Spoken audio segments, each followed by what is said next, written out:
Wow. Suddenly, advocate. I was waiting for that one. Suddenly your rock is taking out a better look all the time. Or that rocks. That's what it's needed. Did we talk to Carol? Okay, what is going on?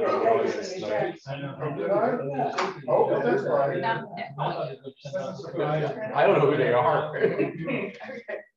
That said, it is 7 o'clock. Please rise for the Pledge of Allegiance led by Paul Farnan tonight. Pledge allegiance to the flag of the United States of America and to the republic for which it stands, one nation, under God, indivisible, with liberty and justice for all. Welcome to the second regular meeting for the month of June 2022 of the Board of Trustees of the Village of Ballston. We have some mayor announcements, not the most ever.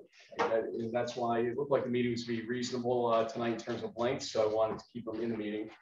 And lead off right away by giving some good news. Why not? We don't always give good news around here, so let's do it tonight. And oh, excuse me. Well, first, the good news is we're going to approve minutes. So can I get a motion that the minutes of June 13, 2022, that meeting be approved? I'll make the motion. Trustee Fondaza? Trustee Cormos, any discussion? Hearing none, all in favor? Aye. Opposed? Motion carries. Can I get a motion that the minutes of the June 17, 2022 special meeting be approved? Editor's note, 3 minutes in length. We beat all records by a long shot there, thank goodness. Any motion on that? I make the motion. Trustee Raymond, any second? Second. Trustee Cormos, discussion? Just, I had a technical issue and didn't make the meeting. It was 2 minutes late, whatever. So. I think you popped on. Yeah, so then I literally. popped on. Yeah, it was close. Yeah. I wouldn't mind it either way, because we didn't acknowledge that you got it right as we closed it. But either way, all in favor? Aye. Opposed? We'll mark Ben down as an abstention, and the motion carries. Now, mayor announcements. As you may remember, the USDA bond process, we discussed about the DPW equipment, 6 pieces of equipment, which was around a $1.4 million application process that we were going through and the board had approved. We were trying to beat the clock on a rate increase on July 1st. And as you know, the Federal Reserve has raised interest rates a couple of times since we put in our initial paperwork on this. And that beat the clock, it took on even more and more meeting along the way. Late last week before I left for Chicago, we got our initial indication on our eligibility. And this is an important thing. This is not an approval, but it is an eligibility, which is just a good portion of the way to getting things that you need in this process. That $1.4 million number that we had originally proposed, it got cut down by us. Jeff had done some great diligence with contracts and pricing and whatnot. And Julia worked to see what the other soft costs were in this whole thing, down to $1.236 million, $1,236,000 if current pricing holds. Our eligibility for a loan of 15 years in duration at 2.5% interest was seen to be $1.1 million.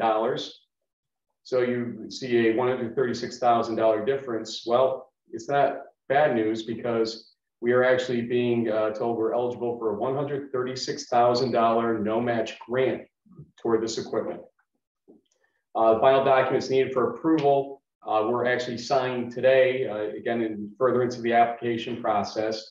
And they were submitted to lock in the 2.5% interest rate and to set aside the loan and grant funds. This does not obligate us. It just puts us in a position to make sure that we're locked in, that the funds are there as we finish this approval process with the USDA. Julia is going to discuss the next steps in her treasurer's report coming up a little bit later. So we'll revisit that in just a little bit. But thank you to the USDA, Chris Hunsinger over there, Julia, Jeff, been working really, really hard to get this to happen. Want to announce something. I'll read it from a direct email from Steve Bulger, County Administrator. Hi, Mayor. We would like to invite you and anyone else interested to our Saratoga 250th anniversary of the American Revolution kickoff press event this Thursday, June 30th at 10:30 a.m. out front of our county office building at 40 McMaster Street. As part of festivities, we will have Revolutionary War reenactors on site to fire a simulated cannon shot using a Revolutionary War replica cannon. The noise this makes will be loud, so we plan on notifying neighbors ahead of time with flyers and a reverse 911 call so they are aware of the noise, which should occur sometime between 10:30 a.m. and 11 a.m. We would also request that the Ballston Spa Police Department close the intersection of McMaster Street and Remsen Street for about 5 minutes during the cannon firing, just so no drivers are startled when it goes off. Again, we expect this 5-minute interval to occur sometime between 10:30 a.m. and 11 a.m., probably close to 10:45 a.m. And it goes on to thank us, and Steve Bulger, Saratoga County Administrator. This is important, obviously, because of what happened at the middle school, or what happened with the shotgun start with fireworks at the golf course. Nobody really knew what was going on in the current climate that we're in. There was a lot of nervousness. So we appreciate the counties kind of giving us a heads up on this and the neighborhood. I will ask, because of how late this came in, but because of the necessity of it, that we add a motion to approve the closure of that intersection later on in the meeting, if that's okay with the board. In addition, a couple weeks ago, library master plan. I was invited to join the library board on or during their discussion with Paul Mays. He gave a presentation June 14th at their meeting. And that plan included a small building expansion to the south, basically, creation of better space utilization throughout, more welcoming spaces for quiet or for even louder events inside the library, better use of the front patio area, and much more. And it's proposed to be in 4 different phases, the plan. Library board will be discussing next steps, but just to kind of give you an idea of what's at stake here, the 4 phases would cost about $3 million, but there are several grant opportunities that exist to offset some or most of the costs. We probably will have a presentation by Paul Mays in the library board at some point to the village board, so there's a lot more to come on this, but thanks to Paul for his hard work on this. He's definitely dove in, however you want to look at it, to do the best he can for a library in his own community. And I see some real positives in what he presented. Liz, may I expand on that now or later? It's up to you. Yeah, he's done a terrific job of adding additional features, particularly in this area here, to do a pump out that looks very nice, and that would have access on this floor to the history room, and then upstairs is a sort of reading room that could be closed off. I think one thing to note is that their plans essentially include no ask for the village. They're planning on raising funds through grants and fundraising through the library. So this won't impact the general village budget. Like I said, a lot more to come on that. Obviously, it's not something that's been proved along those lines, and there's a lot more discussion to be had on that. So, but thanks to Andy Mannion and Lori Acey, especially for their invitation to that event a couple weeks ago. Water meter cards due June 30th. That's just a few days away, but remember, you can still submit them via email. A photo of the meter reading, include in the email your name, telephone number, address, if you do it this way, and send it to accounting1, as in the digit number 1, at villageofballstonspa.org. Again, accounting1 at villageofballstonspa.org. We've been getting several in that method or manner this go around compared to other years or other periods. So it's starting to catch on that this is an option, especially if you can't find your card or you feel like maybe for some reason we didn't get it, you want to send it, go right ahead. Our staff has been giving me good feedback on that process along the way. It gives us some ideas about what we can do in the future to maybe go into a different methodology on getting our meter readings from the public. So I was not the only person to sit in the mayor's chair, as you know, the last couple of weeks. Bernadette got an opportunity to take a couple of days into the seat. And so, you know, since it's mayor's announcements, I'll give her an opportunity to give some observations or thoughts during her time last week in the mayor's chair. Yeah, I just mainly want to thank our staff. We are really fortunate to have wonderful staff working for our residents. Many of them are sitting up here, and then also others that you don't always see. Just sitting there listening to what they're dealing with and how they interact with our public is just really commendable. So that's all I want to really report. I'm just very thankful. I learned a lot by just, you know, being an observation of everyone. So yeah, so thank you for heading out. So I got to see that myself. You know, the feedback I got was you're a good boss, and I noticed a little dejection when I returned today. I'm not sure what that was. Just kidding. We have a great staff, and I'm glad that you got to observe that, because I know you pop in a couple of times, you get a little taste of that, but when you get to spend multiple hours with them, you see just how special our village staff is. So thank you to all of them for making this job a pleasure on most days, at least. Also, thank you to go out to the Ballston Spa Elks for inviting me, and I think Bernadette, I remember being there at the Flag Day ceremony that they held on Flag Day itself. Also, the Ballston Spa Lions Club had invited me to their 73rd induction of officers ceremony. The service by both of these groups, plus many other local groups, it really defines and drives our community.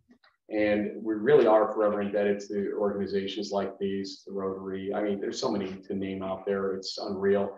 And even during that event at the Lions Club induction, just they're talking endlessly about projects that they have in mind to do great things for our village and surrounding communities. So, you know, again, just indebted to those folks. And if you have an opportunity to join their clubs and further their work, I know they would appreciate all the membership they can get. I'm not naming any one of them. Again, they always approach me to try to join their club, and I would tell them, wait till I'm not mayor, perhaps, when I actually have a few hours to dedicate to it. Also, I want to give a quick congratulations to Colby Crow on his 10-year membership to the fire department locally. And it was presented, his pin, by his father, Chief Kevin Crow. Now, the irony here is that later on, they were both surprised by the receipt of the President's Award for their service to the fire department over the last few years. And I know it's tough to surprise Kevin and Colby and the family, but they were able to do that with that joint award for their service. So congratulations to them. I think the entire board knows the amount of work and dedication Kevin puts in, especially, but Colby as well, and great family and great volunteerism there. That happened at the firefighter officer installation banquet this weekend. And again, thanks to our firefighters for their continued volunteer efforts. I can't say enough about them as well. That's the mayor announcements. Let's go to the liaison reports. We'll start with Liz. Well, the reports are that the library has a lot of summer events for all ages. The Wednesday programs for kids K through 5 are back. Thursday night programs for kids in 6th through 8th grade. A game board style reading record with quest for tweens and teens. Adult reading challenge with a punch card to earn raffle tickets and prizes. And Thursday story time at Kelly Park with mystery readers. And you can find the schedule for all of these on the website, which is bspl.sals.edu, which is the library website. So they've got a lot of great things going on this summer for all ages. That was bspl@sals.edu. bspl.sals.edu. Wow. Anything else? No. Ben. The Parks and Tree Board had a meeting last week, and Friends of the Wiswall group is having its kickoff meeting 5:30 tomorrow in this room in the library. And so anyone who's interested in improving Wiswall Park, working on Wiswall, is invited to attend. It's open to everybody, and everyone is encouraged to attend. So that should be a great group. And the committee is starting a Facebook page to facilitate communication. And then the other thing there that we talked about was a tree memorial, well, a tree planting policy, but it sort of focused mostly on, there seems to be a number of people who have planted trees in Kelly Park. And so there's a feeling there needs to be a policy, and it's my job, I haven't done this yet, but I'm going to ask Carla if that's even legal or not. You don't have to answer it today, but I will ask you if the village is allowed to sort of quote unquote donate land so someone can plant a memorial tree or something like that. But so yeah, so now you're saying no.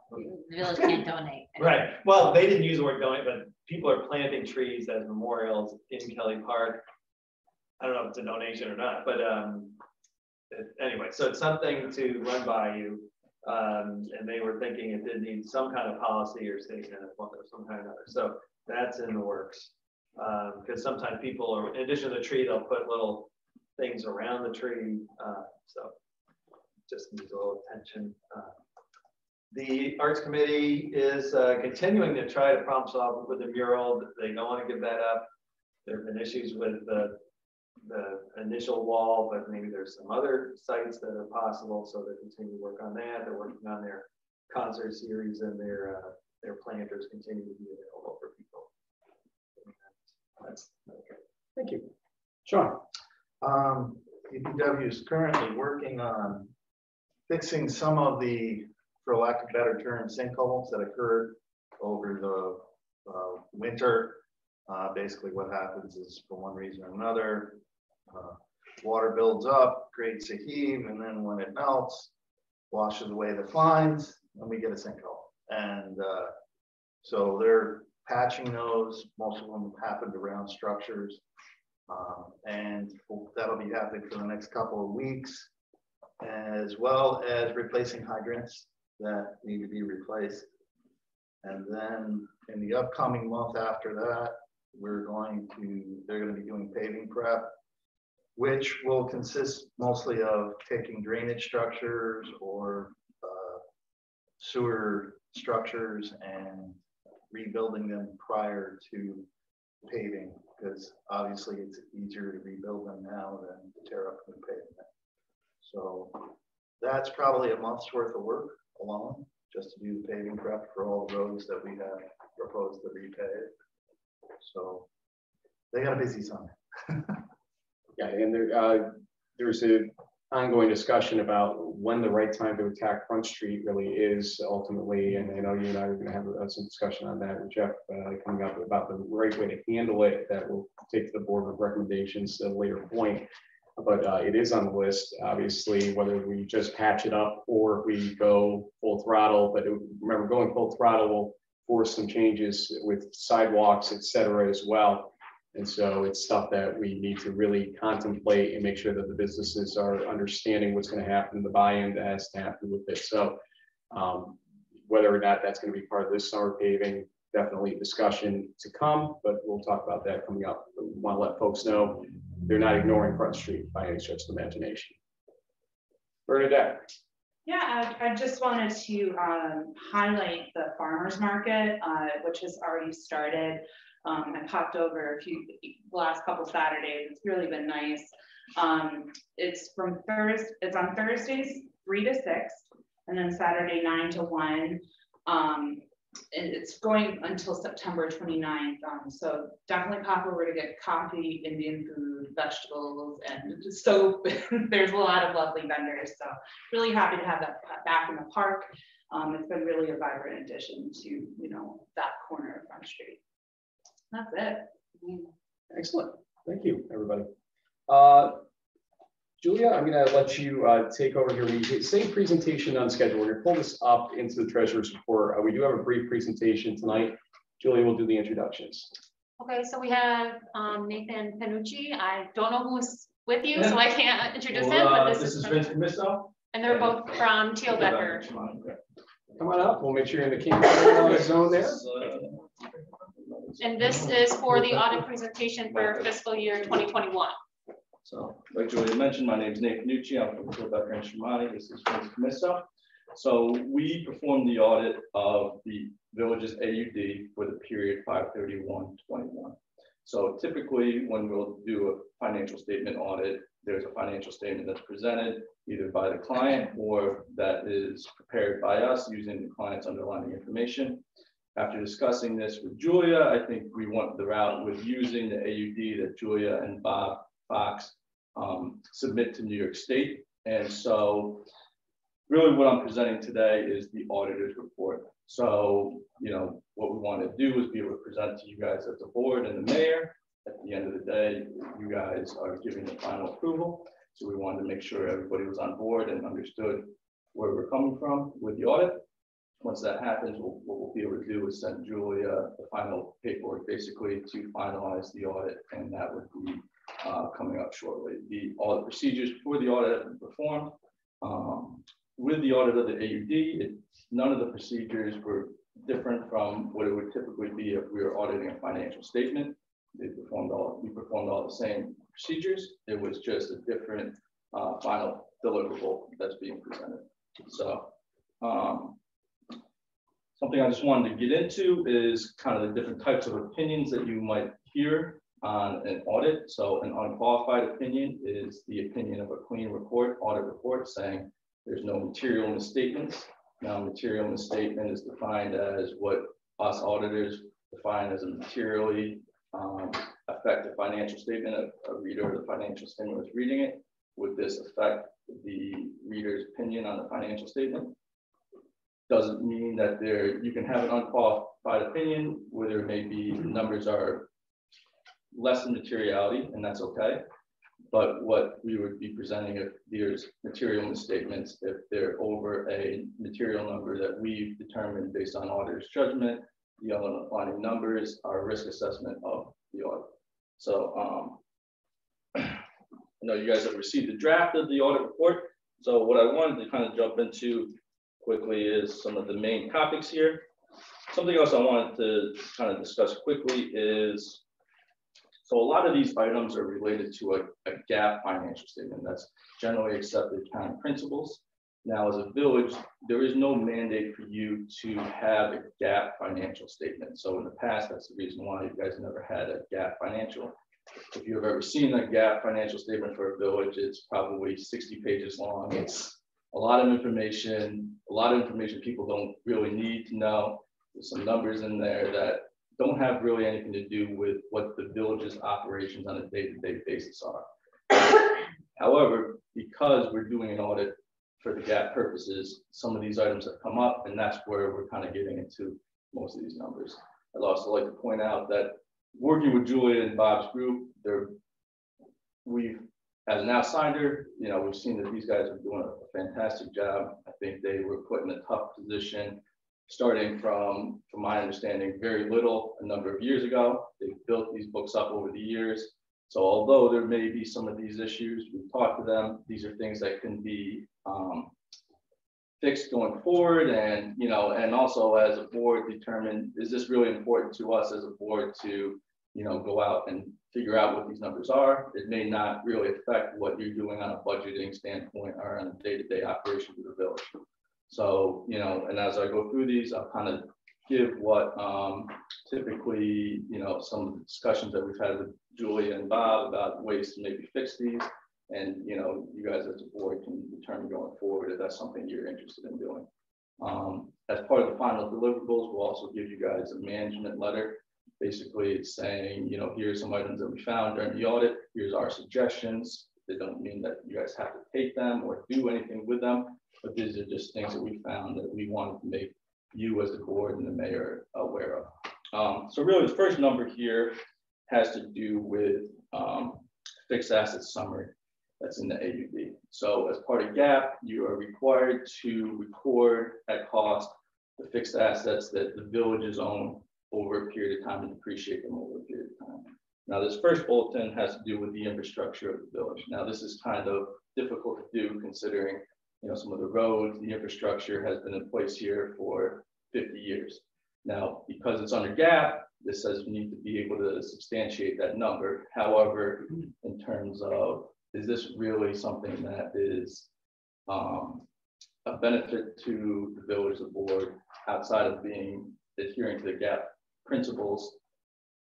On a day-to-day basis, it probably does not affect how you are budgeting or any of those things. So what I'd like to point out is that even though this opinion was saying that there was a material misstatement with it, it does not mean that, you know, on a day-to-day budgeting standpoint, was there an issue in regards to your books. The second bullet point kind of works into that. Julie and Bob have been working on coming up with this fixed asset schedule, you know, going through inventorying what have been the assets of the village over a period of time. You know, that historically has not been collected and has not been recorded consistently. So when we're doing an audit, we're also, the first year that you do an audit, you need to record the, also audit the prior year balances of the assets and liabilities. What this allows you to do is be able to make an opinion on the revenues and expenses for that period. So as part of our audit, we have to look at the 531.20 AUB as well. So when we looked at the fixed asset summary for that period, typically what happened is you have your beginning balance plus your assets minus any disposals minus depreciation should be your ending balance. Because there was adjustments being made and trying to get to the correct 531 balance, that did not foot across for the AUB. Now, going forward, it seems that Julia and Bob have that fixed, and that should not be a problem going forward. However, as part of our audit, you know, it was determined that, hey, the beginning balances does not match up with the current year activity to get your ending balance. The next point on here has to do with the OPEB, or it's the post-employment benefits that are paid by the village to retired employees. This is, again, a number that's related to GAAP. It's a requirement of GAAP. And really what it is taking the number of retirees that you have and projecting out what the future benefits that you're going to have to pay over a period of time. Now it's kind of arbitrary number because it can change year to year, you know, based on the number of retirees, if anybody's passed away, rising health costs. So what we've had other villages do is they go out and contract with an actuary, and the village would provide the number of current retirees, the number of current employees, the number of the cost of current health care. And what that actuary would do is based on mortality tables and future projections of costs, come up with what the village's liability is going forward. Now, again, this is number that is it a benefit to the village, because it's hard to say, because it's not something that you'd have to pay tomorrow. It's not something that you'd have to pay in a year. It's something that would be paid over a period of time in the future based on the retirement benefits that they're projecting. Now, that number also changes year to year based on the information every year that you do it.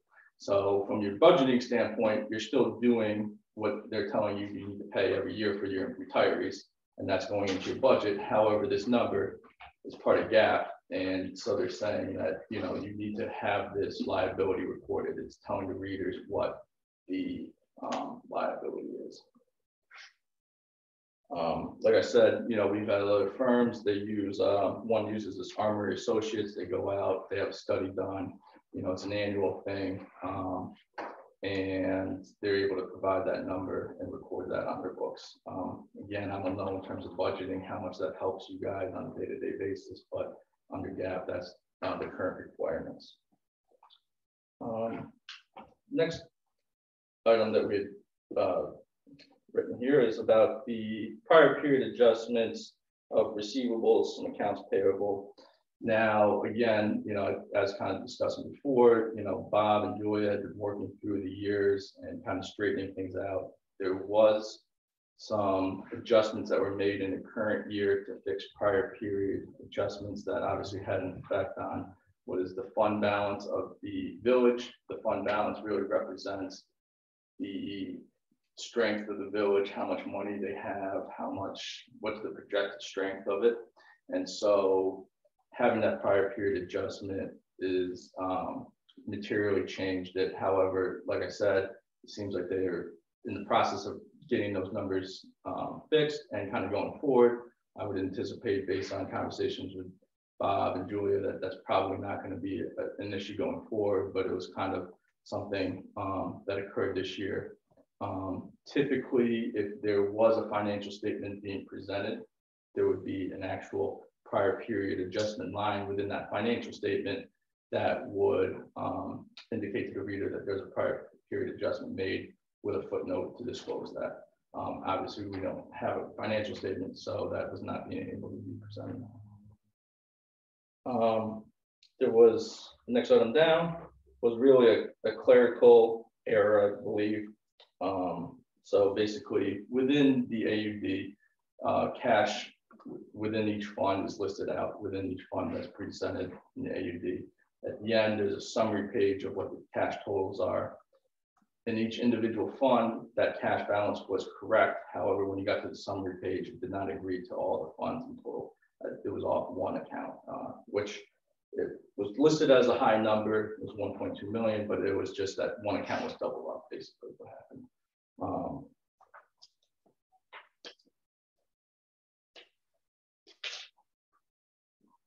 The last item on this was related to the Public Housing Agency. Now, we also do a single audit for the Public Housing Agency, and part of REACTS, which is the HUD required group that they're in order to file with, requires you to have a GAAP financial. Now, in the past, there's always been an issue because the Public Housing Authority was an actual fund of the village, not on its own component unit. So what would happen is there would have to be an adverse opinion basically stated that we're not doing a full audit of the village. And there was only a portion of what the Public Housing Authority was. So a couple of years ago, Julia, I believe, I think it was 1 or 2 years ago, Yes. we discussed with the lawyers, Mastriani's group, Julia, to move this to a component unit of the village. And, you know, going through some research, we found that the Public Housing Authority does stand on its own. It has separate bank accounts. It operates on its own. It does not have support from the village in terms of paying its bills, giving the money in. So it was determined that they could be considered a component unit. So, however, when we get back to the AUD that was filed with New York State, this year it was filed as a fund, not as a component unit. So again, that was just a material number within the AUD. Presenting it as a fund was incorrect in that instance. So what does that all really mean? So when we talk about having a material misstatement, what happens is when there's a material misstatement, we issue an adverse opinion. You know, there's an unqualified opinion versus a clean opinion. An adverse opinion is one that's saying that there's material misstatements. In our audit report, we list out these material misstatements. And the last two paragraphs here say, you know, based on GAAP and based on the regulatory agency requirements, which is the AUD, that there's this adverse opinion. At the end of the day, you know, I think you guys, it's a little bit different of an audit than what we've traditionally done without a financial statement. And that it's based on this AUD, you know, I think as a board, you know, you guys determining what you're looking for out of this audit, I think would be important to determine whether you want to make any of these changes. You know, some of these things cost some money. So, I mean, is there a cost benefit to that? You know, obviously that's up to you guys as a board and what you're looking for from any future audits that may occur. But really at the end of the day, like I said, you know, I think Bob and Julia have done a great job in terms of, you know, going from a number of years ago without any of the AUDs filed to, you know, where they stand now, you know, and I think that is a reflection within their books. You know, I think materially there was not a lot of on the fund basis, on the day-to-day basis issues with the accounting. You know, so if you guys have any other questions, if not, you know, feel free to reach out at any time if you want to go over anything more in depth. Like I said, what we'll do is we'll be able to send Julia the information to get everything finalized, and then we'll be able to wrap up the 53121 audit. You know, you mentioned that this one is not based on a financial statement. Is that common amongst or it's a little uncommon? You know, it's been done. We've done them before. However, most times what will happen is there's a financial statement that is prepared either by you guys or by us. You know, I mean, I think the drawback onto that is, like I said, it's a very lengthy financial statement with the required GAAP financials, require a number of disclosures, and obviously that is more time that goes into it and additional cost. So, you know, it is a little bit different, but, you know, we have seen it before. But, you know, most municipalities, do they do it with? We do a few other villages. Again, the villages are not required to have a financial statement prepared, but we do a few other audits of villages, local villages, and they do a full financial statement. Yeah, for the audit. Would there be some benefit to doing that, or? I think, again, it kind of, I know from our experience working with the other villages, it gives them kind of a sense of, okay, like we have another set of eyes that are going through the numbers. You know, a lot of times New York State will come in every, I don't know, 10 years or 5 years to do an audit, and some of it might be a reaction to previous audits that have occurred and said, hey, these things you need to tighten up. And again, like, you know, we'll do an annual audit, and then if there's issues going forward, we could help with any of those New York State type when they come in for any audits or anything like that, or making suggestions along the line. What we promised the comptroller's office back a few years ago. I have that letter in my drawer to reference it again. Yeah, so I don't know if it. You know, and that is something we did look at, you know, and I think you guys are addressing a number of those things. I don't think it's something to recreate an entire village's set of books and to keep going forward. It does take a little bit of time, and, you know, I mean, and again, there's the question of, do we really need this full set of GAAP financials, or are we okay with being able to file the AUD in compliance with New York State, and New York State is happy with it, you know? So, I mean, I think that's, you know, something to consider. Usually what happens with the AUD, which is the annual update document, the state has a requirement on that for a due date, which is usually like 120 days after the fiscal year end. So I put you guys in for like September. Sometimes they might extend it or they might change it. That's typically what happens. And the audits that we do for some of the other municipalities, it's done in conjunction with that AUD. So there's time to rectify some of these comments or issues that may come up. This was a little different because the AUD was filed already, and the audit was kind of right there, hand in hand, but, you know, it was kind of transmitted. So some of these comments versus what was filed, you know, we have to make that determination. Do we want to amend it or accept these as is and move forward? So just I'm more concerned about what we do go Sure. forward. Yeah. I am well aware of the past.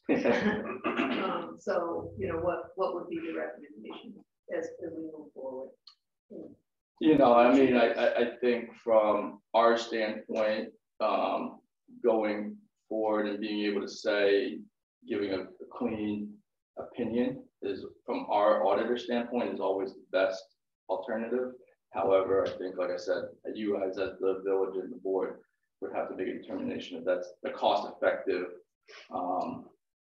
in terms of the village's funds, and is it going in the right spot? You know, I think at the end of the day, you know, if Julia and Bob are maintaining your accounting, you know, I think that it's something that, you know, you have a very strong support with Bob there, and then Julia, you guys all know. So obviously, you know, but from our standpoint, the audit, you know, you would prefer a clean opinion on that. You brought up that you kind of have to go back to the previous year for the current year type situation. Is that part of the reason you're saying that essentially if you clean up the previous year, at least you're starting off with the right foot in the next year? Right, exactly. You know, I mean, so part of your audit procedures are, you know, part of your audit is that you're auditing the revenues and expenditures that occurred during that time period. So it's really, hey, in order to say that the revenues and expenditures are materially correct, you got to be able to say your beginning balances are materially correct. So that's kind of the idea behind that, the opening balance audit procedures. Thank you. Good adverse, well, thanks for your presentation, appreciate it. Good adverse findings impact our ability to get grants or loans or anything like that? Not as a lawyer, I wouldn't want to speak to that, but I think, you know, I wouldn't want to speak on that, to be honest with you. I think, you know, from our experience with villages who go out and get, you know, funding, you know, I think a major component of that is how strong is the village, and we've discussed the fund balance of that. You know, I think there's explanations for the adverse opinion here, and that is not necessarily the underlying accounting records, but I think that, you know, that not being a lawyer, I wouldn't want to speak to how they translate to being able to get funding.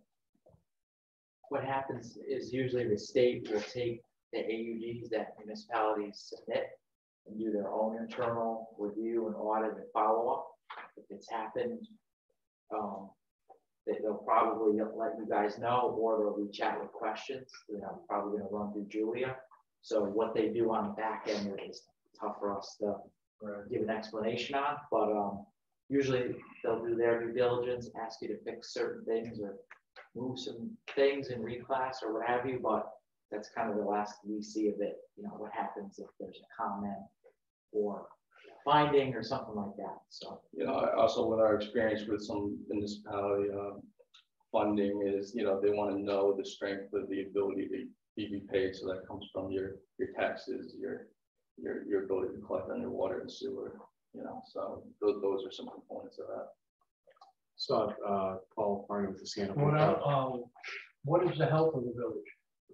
You know, so right now you guys have a positive fund balance in the general fund, which is very, it was pretty strong. I don't remember off the top of my head. That's okay. And without the financial statement, what did you do? I'm sorry? Without a financial statement from them. Oh, so the document that Julia provides, which is this AUD that we were discussing, this is filed on New York State's website, and you know, there's a PDF copy. And actually, what part of our audit that we do is we go through and compare that to Julia's records that she keeps internally, and whether that matches up to being what's filed to being what's recorded on a daily basis. But you didn't have that compared, right? Oh no, we did. Yep. So we had the AUD document, and you know, and then also Julia provided us with her internal information as well.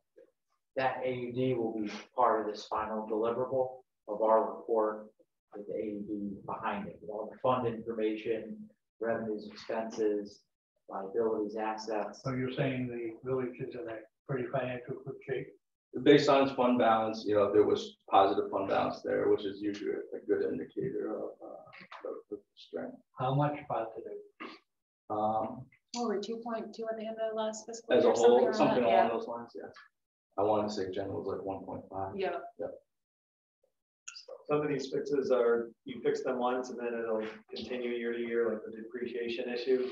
The first year is the painful part of it, but yes, going forward, then if you had the depreciation schedule set up, then you going forward, it would be, hey, we purchased a number of tables, we added to the depreciation schedule. Hey, we bought a new truck down at DPW, we were able to put that in the depreciation schedule. So that's something that, you know, we see people also doing internally themselves. So Julia had a spreadsheet, being able to keep track of the fixed assets, which come from, you know, the invoices paid or items that are, you know, grouped here at the board. I like the idea of reducing the number of adverse findings if it's not too costly. Probably, at least with private grants, I think with government grants, you have to submit an audit with the grant application. Right. So that would follow us around to some degree. So anyway, I guess it's a conversation we can have. In terms of timing of this, is this later than you usually do things? Yes. So, you know, and I know that's a topic that I've talked to Julia about, you know, I mean, so initially there was a lot of back and forth between how we're going to audit the village. You know, was there a discussion of, are we going to do a financial statement? You know, how are we going to audit the books of and, you know, so there was a little bit of that in terms of going through and determining, okay, we're going to audit the AUD itself. You know, and then part of that is internally, you know, from our standpoint, you know, we have a pretty tight schedule, to be honest with you guys, and that isn't a great excuse to you, for you as the customer, but, you know, typically, you know, just to give you an example, we're right now already scheduling out all of our jobs that are going to occur next January through April. So it's a little difficult to find the right staffing, you know, when we don't have an exact time of when we're going to start. So that makes it a little difficult at times. I will say that Carla and I had this discussion today, and what was your observation?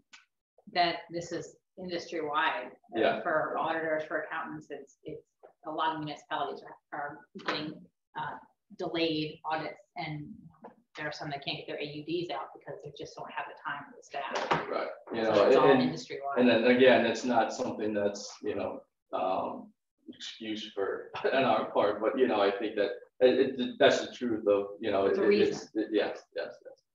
But you're currently working on the year that just ended, is that true? We are currently, this audit was for 5/31/21. Right, but Correct.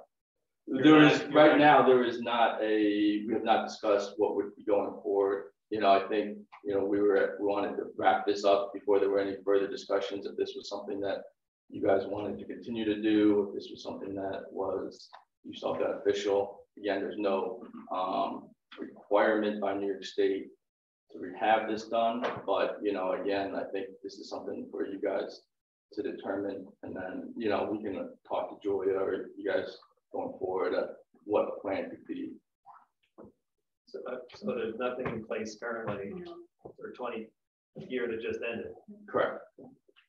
So we're behind the ball in terms of getting that in place, right? I mean, that's We like you're haven't saying. contracted anything for the year that ended May 31st of 2022.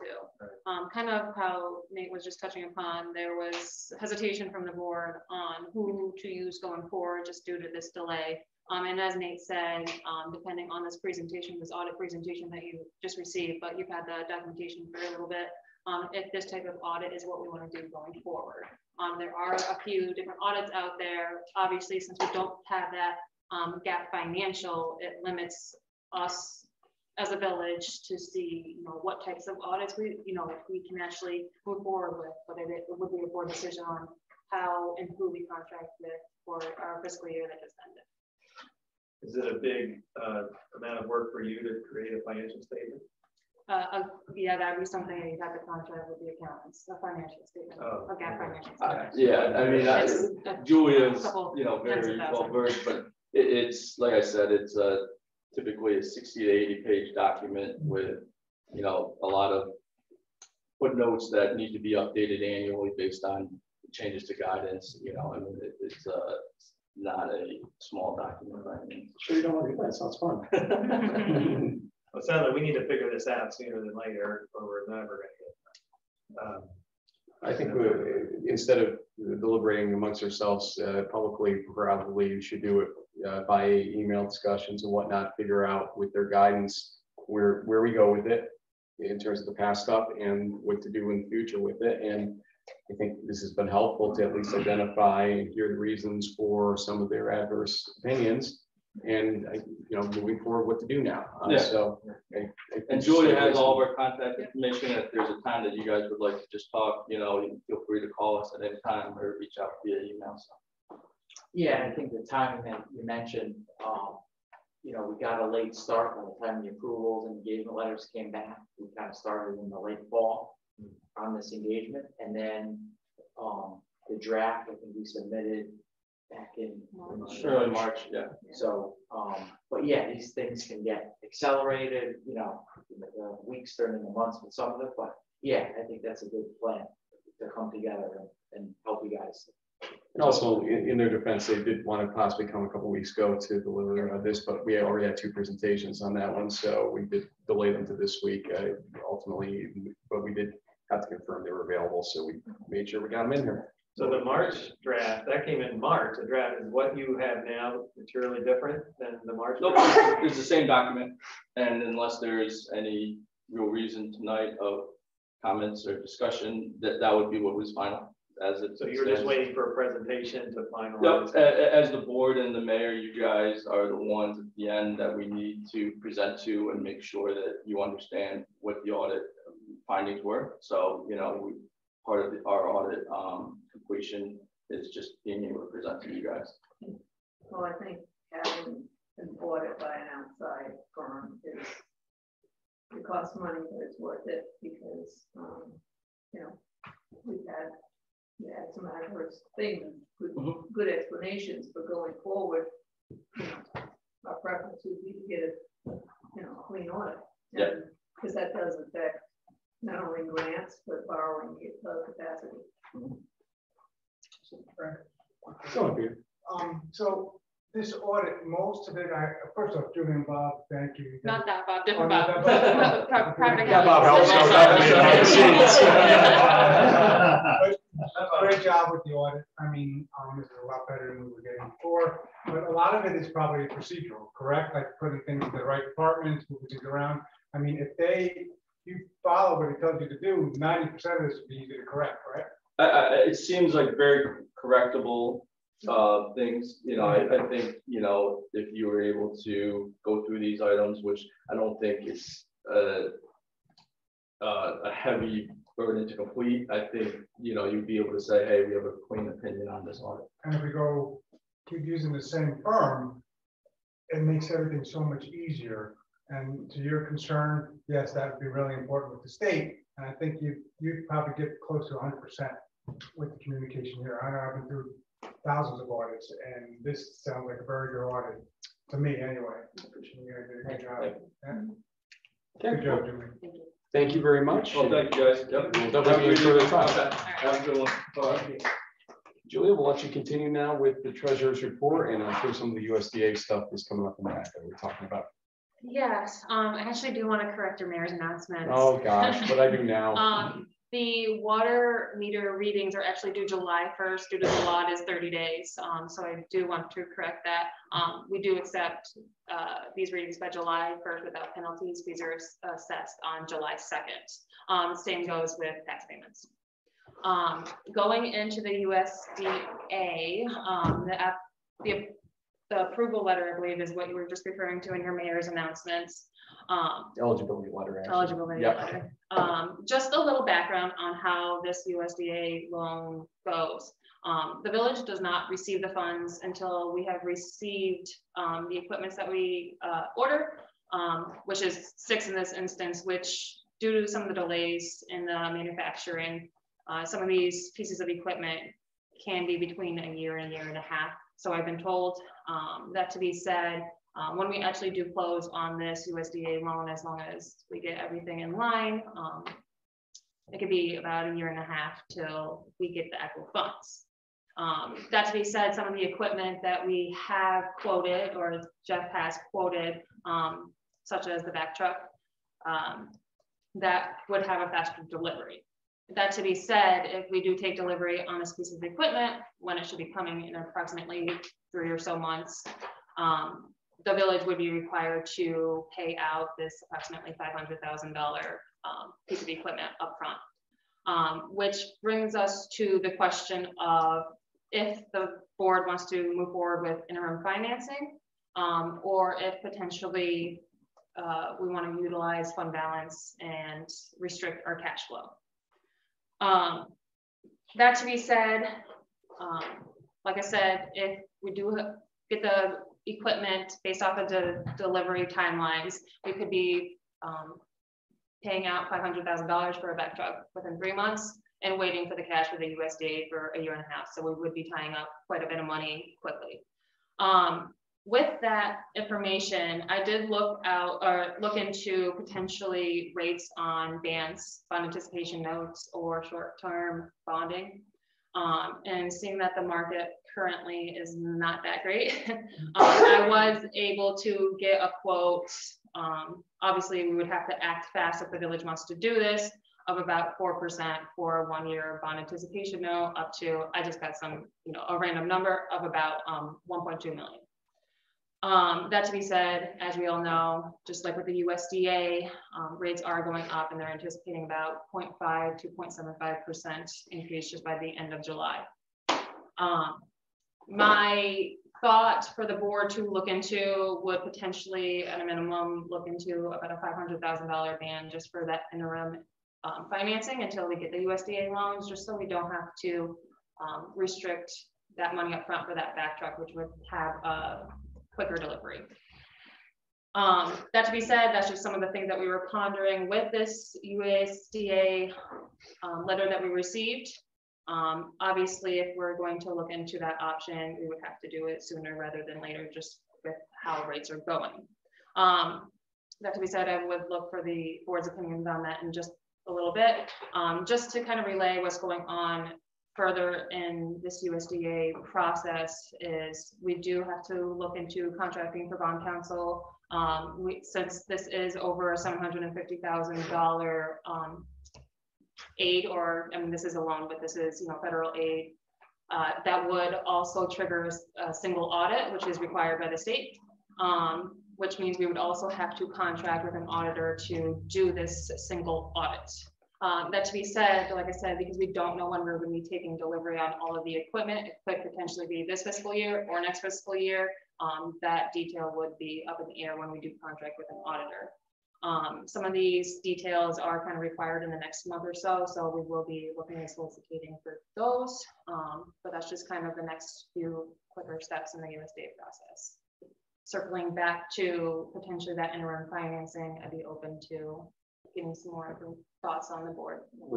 Single audit, what does that mean? A single audit is basically what we do for the Section 8 Housing Authority. It isn't a complete audit based off of the entries and reporting, making sure you're compliant with everything. So it's just making sure that we're utilizing the funds in a manner that's consistent with the state. Specific to that expenditure only? Okay. Well, it would be with the general fund as a whole, just because that is how we do our reporting, but it would be a single audit that's looking at this expense and reporting, but it would be against the fund as itself, the village itself. And what is our current fund balance? Our current fund balance, we haven't finalized any numbers for fiscal year 2022, but as of fiscal year 2021, we're about 2.3. I'm anticipating still about at least $1 million additional. That's not to be confused with cash flow or cash balance, and you're well aware of that. That to be said, if the board decides against interim financing, it would put a real burden on and a real stretch on the current cash we have now.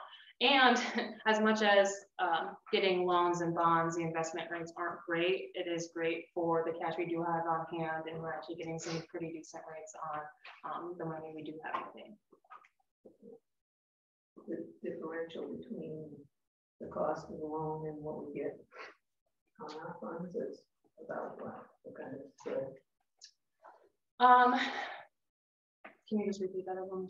The difference in you pay a certain interest rate for a loan versus if you don't take the loan. Yeah, so I have the village's funds in two different investments. One of them is New York Class, which is actually targeted towards local municipalities, and I do have some in actually a high interest savings account, so that money is highly liquid. So in the instance that we don't want to go through interim financing, we can't pull that money.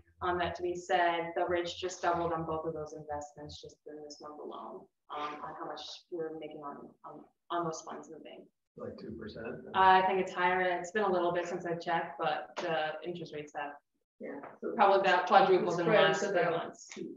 It's give or take, yes. I think the concern here also, though, is not just, yes, we do like to make investments on the cash we do have in hand, but we also don't want to restrict the village with our cash flow, utilizing 1.1, we'll actually be utilizing up to 1.236 before we get that end financing. Yeah, I think, we like to see the actual numbers of taking out the short-term loan, what that is going to cost us, and probably that is No. At least in my own opinion, the way to go. If I can jump in for a sec. Carla, again, Julie and I had discussion today as this was all kind of playing out real time with Chris Hunsinger, et cetera. Thinking about ways to get this achieved, because there are time limits on locking in and, not to force multiple special meetings when avoidable. What was your kind of thought and how did you propose handling it here? Well, one of the concerns we have is that July starts this week. Yeah. And we don't have a board meeting, obviously, before the end of this week. And we want to try and lock for the village to lock in that 4%, because that's a great rate right now. It could be 5% on Friday. So one of the things we thought was maybe we have, I drafted up a motion which would authorize the mayor and the treasurer to sign a document for like a 10-day interest rate lock at that 4% for up to $1.26 million, but for the sole purposes of providing the treasurer time to research and analyze obtaining the bond anticipation notes for the immediate purpose. So it wouldn't actually penalize it, although I don't think it's going to penalize us or cost any money to do that. Because if in the end, at the next board meeting, if we decide to do it differently, or the board, not we, I don't have a call, this is all you. If we decide to do it differently, then no harm, no foul. But if you do decide to do the band financing and get it at 4%, that to me seems like Julie's a numbers person, but that seems like the most prudent thing to do financially. And legally, obviously, you can't, go forward with a ban without going through, our bond counsel stuff. But and the other thing too, and you saw the other email I sent to you late from Jeff. There may be the possibility of getting sweeper, I think, as well, in a more time upfront manner. And so maybe 500,000 isn't the answer. Maybe we need to think about doing both, and then we kind of roll the dice on how the rest of it comes in down the line, the other 4 pieces. So it also gives us a chance to kind of elaborate on that conversation as well, because we don't want to get forced into a play because that's like 4:30. Yeah, that email today. And so I'd rather have the time to go down that road. This has been kind of a fire drill the last couple of days I've been in town, and we've been just trying to put our arms around what it all meant before we reported on it. And this is where we're at right now. So I would be an advocate for what she's stating, but I'm not going to be signing anything or signing off on anything if there's penalties or not some level of unity on where to go with this ultimately. So we'll stay in touch if this motion passes ultimately to figure out what to do with it. It's too much money to just be, going kind of at it without some due diligence further. Yeah, I would only add that having discussions with Jeff, getting quotes on equipment, they're not guaranteeing their price for very long. Right. Yeah. So whatever gets us the fastest is probably the best way. Yeah. The way you're paying in interest may be, or what you're avoiding paying in interest by not doing it, you may be paying in a price increase later on. And so instead of taking the risk, the insurance policy is a BAN 4% interest rate on a certain amount of it. It may be the best insurance policy you can get in the situation. If we're allowed to hear in terms of having folks kind of behind it, we could put that motion into the main motion set as well to let the folks get their public comments around it a little bit later on. I've got it here and I can read off it when we get to that point, if that's okay. Are we saying we're having another special meeting? No, the whole We're purpose trying is to not work- to have one, to try. I know, and we did talk about this late this afternoon, that we had to get this before you tonight because we just found out about it today. And we don't want to take up everybody's time, so maybe we can do it this way. Literally, Chris, I think the day I was about to leave town, we got the eligibility notice and trying to figure out even what that meant or what the next steps are. Strong documents that a society, it's this obligation, not an obligation, everything else. We've been in real time handling it. I was out on the flag football field, literally signing documents after she authorized that it was just application, et cetera. It's been an interesting few days, but for a good purpose, obviously. This is some great news. Okay, I think Yeah, I don't have much else for my treasurer's report. Like you said, it's been a fire drill trying to meet the requirements of USDA. Let's go to no further presentations, obviously. Let's go to old business and be a little bit quick on some of these. I just want to give updates where applicable here. There was a deadline for me to get back to everybody on outdoor on location meetings, and currently the answer is maybe in August. There's a lot of issues still to overcome with this. One thought is maybe doing the Kelly Park Pavilion, and that will only come if we can test for power and for internet service over there. And so I will be doing that soon to see what the feasibility is and talk to Jeff as well. So maybe one, maybe two, maybe zero is still the answer, but I don't want to leave you hanging on that. The answer is probably none in July because of the setup it will take to get there. It's not that we don't want to, it's just there's some challenges. So. Well, is it because of the challenges, should we go down this road and have you spend time on trying to figure out how to do internet outside, or I think there's a value, because someday we may have to have a meeting outside this room even, and then we'll have to determine the IT situation. Let's say we have a large meeting for whatever purpose.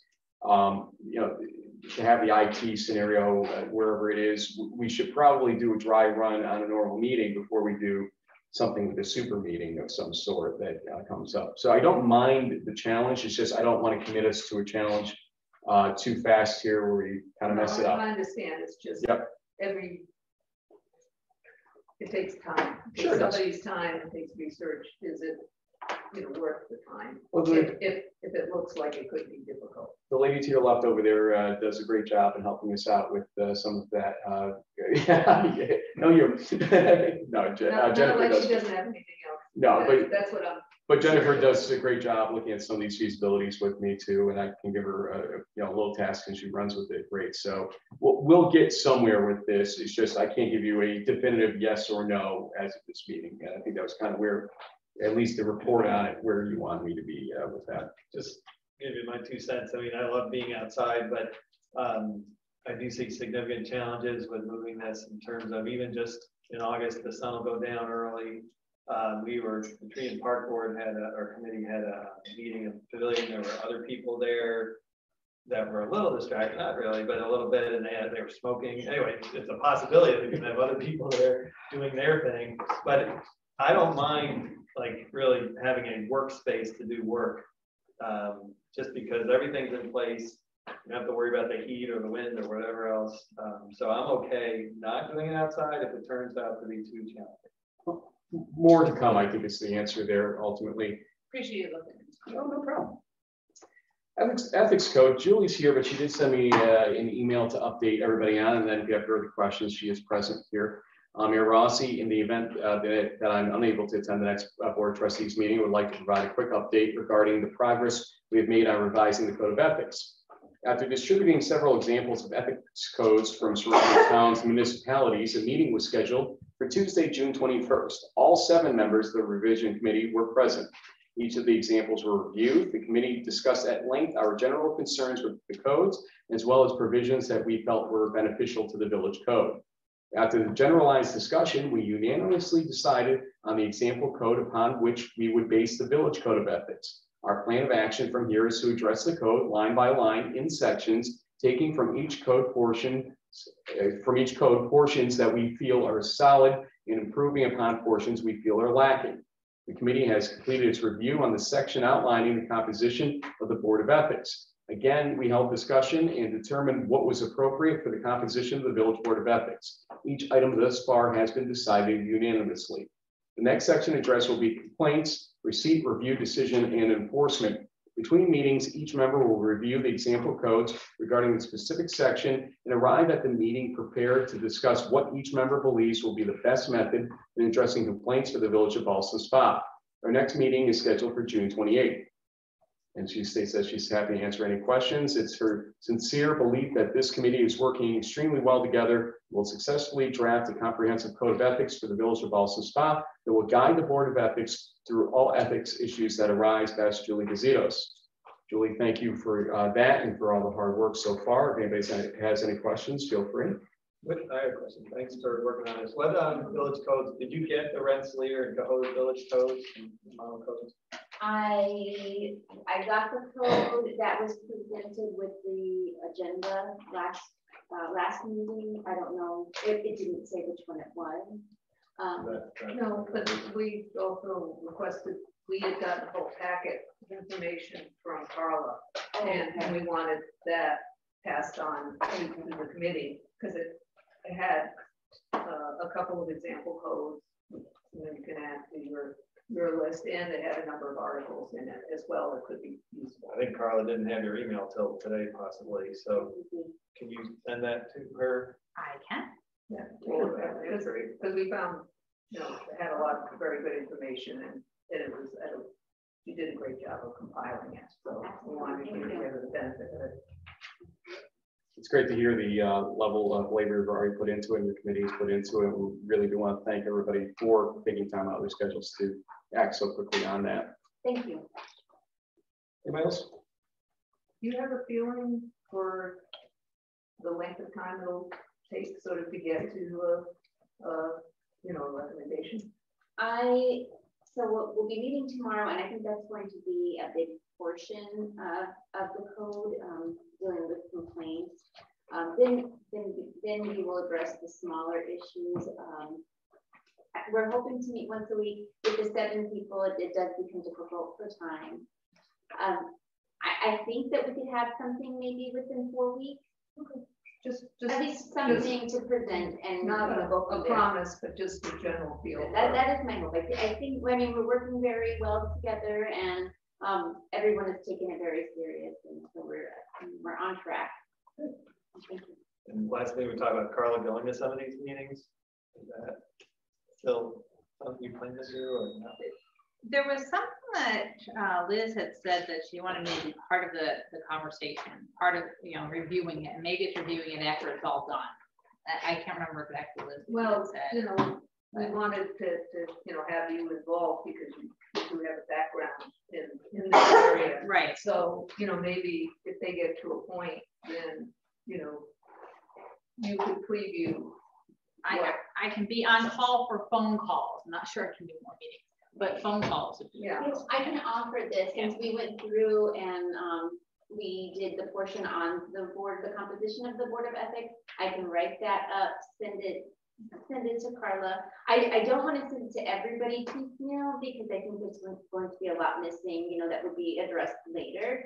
But I could send you just. Oh yeah, they wouldn't get it. Right. No, So you can look at it, and then as we get section by section, you can address it, so it's not all at once to you. And that's fine. Yeah. Our own experience in trying to craft legislation is pass it by Carla first. Because so we can blame her. No, so that she can find the things that, you know, we miss or should put in or aren't legal or whatever. Yeah. Trust thy lawyer. Okay. Yeah. I appreciate what you do. I just want to express I am concerned, and it was a group decision, not just yours, that these meetings aren't open to the public. That is a concern of mine. And I just want to state that I personally, and I said this last meeting, and Carla agrees that this is, you know, we're not rubber stamping something that you guys come up with. We will look at it and definitely appreciate all the work you've gone into, and we don't plan to start over at all. But it's not going to be something you just hand over and we just rubber stamp. So, yeah. Okay. Thank you. I sent it to you. I just sent all that stuff. Oh, thank you. Woods Hollow is something I brought up before. I'll just briefly outline it. It's a piece of land that the village owns that's in the town of Milton. Used to be part of our water source until I think E. coli ended up getting into that part of the water, so it was no longer used as part of the water reservoir. However, we do have water piping that does go through it, so if we ever turned it over to somebody, we'd have to get an easement to maintain that. Town of Milton reached out to say they were a little concerned by the fact that they were maintaining it, but they don't own it. They are interested in taking it over in some fashion. We finally had, with their help, located a motion back from 2000, July 24th, 2000. That is a little bit murky about exactly what the process was. We have to do a little bit more diligence with respect to, can we turn it over to them? It looks like it's being deemed as Forever Park land at the very least. What I would like here is some level of, without an official vote, but at least some consensus here. Are you interested in us pursuing the information that will get us to a point where we may be able to convey it over to the town of Milton to maintain? And again, the concern for our DPW is that it's out of our boundaries and it's something else to maintain that they would have trouble keeping up, whereas the town of Milton does have the ability to do it and has general park grants that they can apply for more so than we can because of the number of parks they have over there. So it allows them a little bit more flexibility in maintaining something like this. What are your thoughts? Do you want me to keep going and do the diligence here a little bit more with Carla's assistance to see where we go? I'm a little curious if, you know, they quote have a problem maintaining it and they have reuse, you know, Milton can use the park as well as anybody else. That I think was part of the arrangement, right? That, you know, it, you know, why they feel like they have to own it.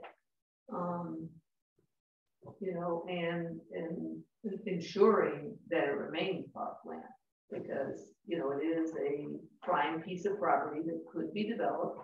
And I don't think it can be developed. I think it is, from the resolution I'm looking at, it's forever municipal park, and under state law, once it's dedicated as parkland from the public trust, and it cannot be developed on, it cannot be sold either. And that's part of the thing that Frank and I were talking about earlier today.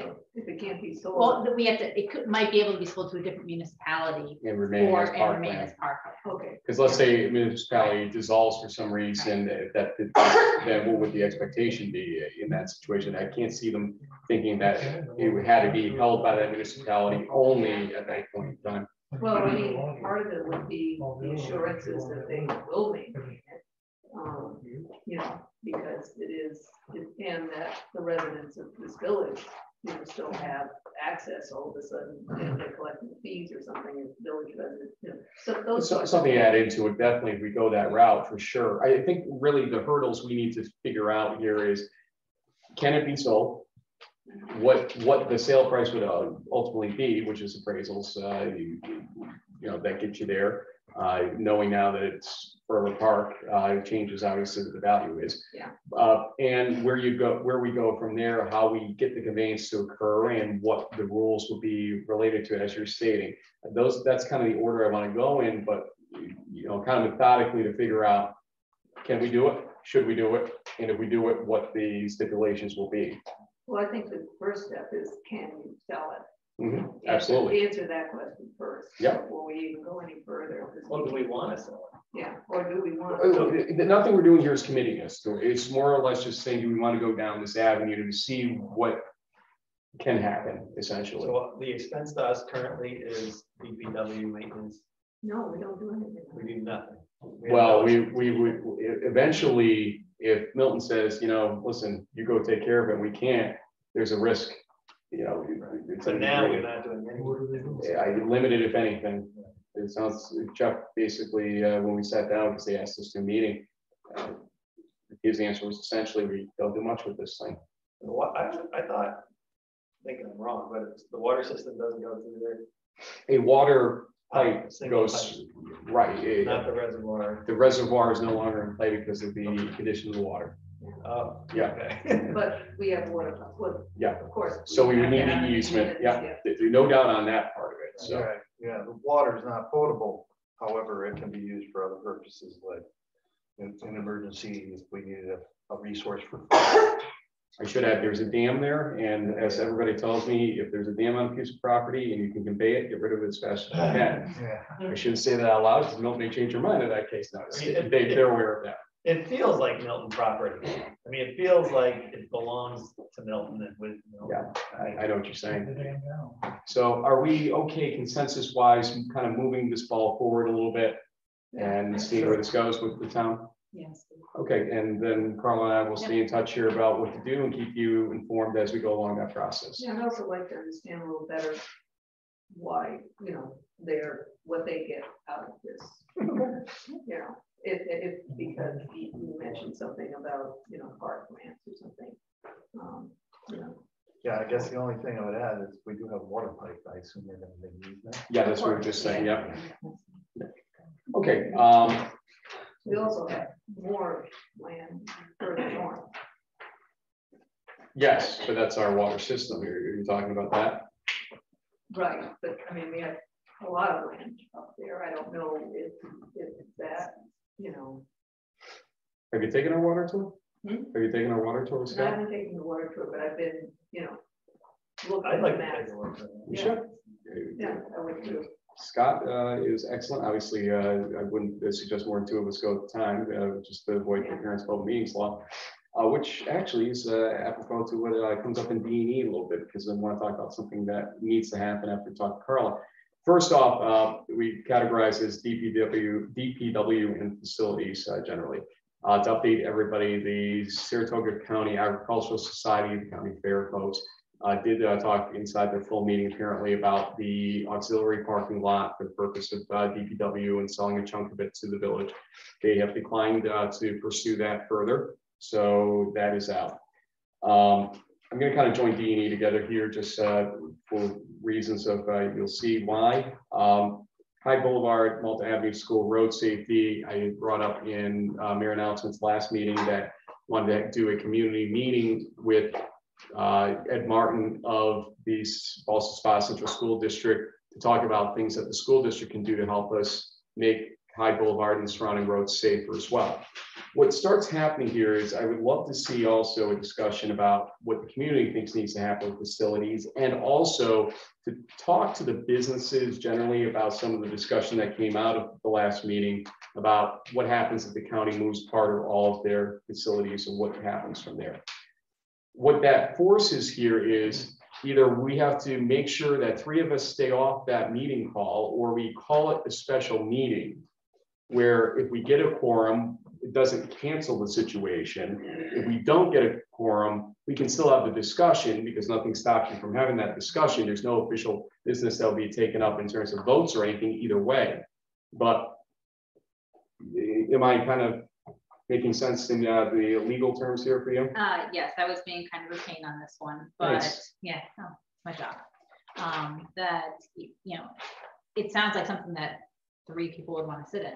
And if 3 people are there, you don't want to stop it right away. So you would just say it's a special meeting, public could come. I don't know if they would comment or not, but that way you guys can still have your meeting.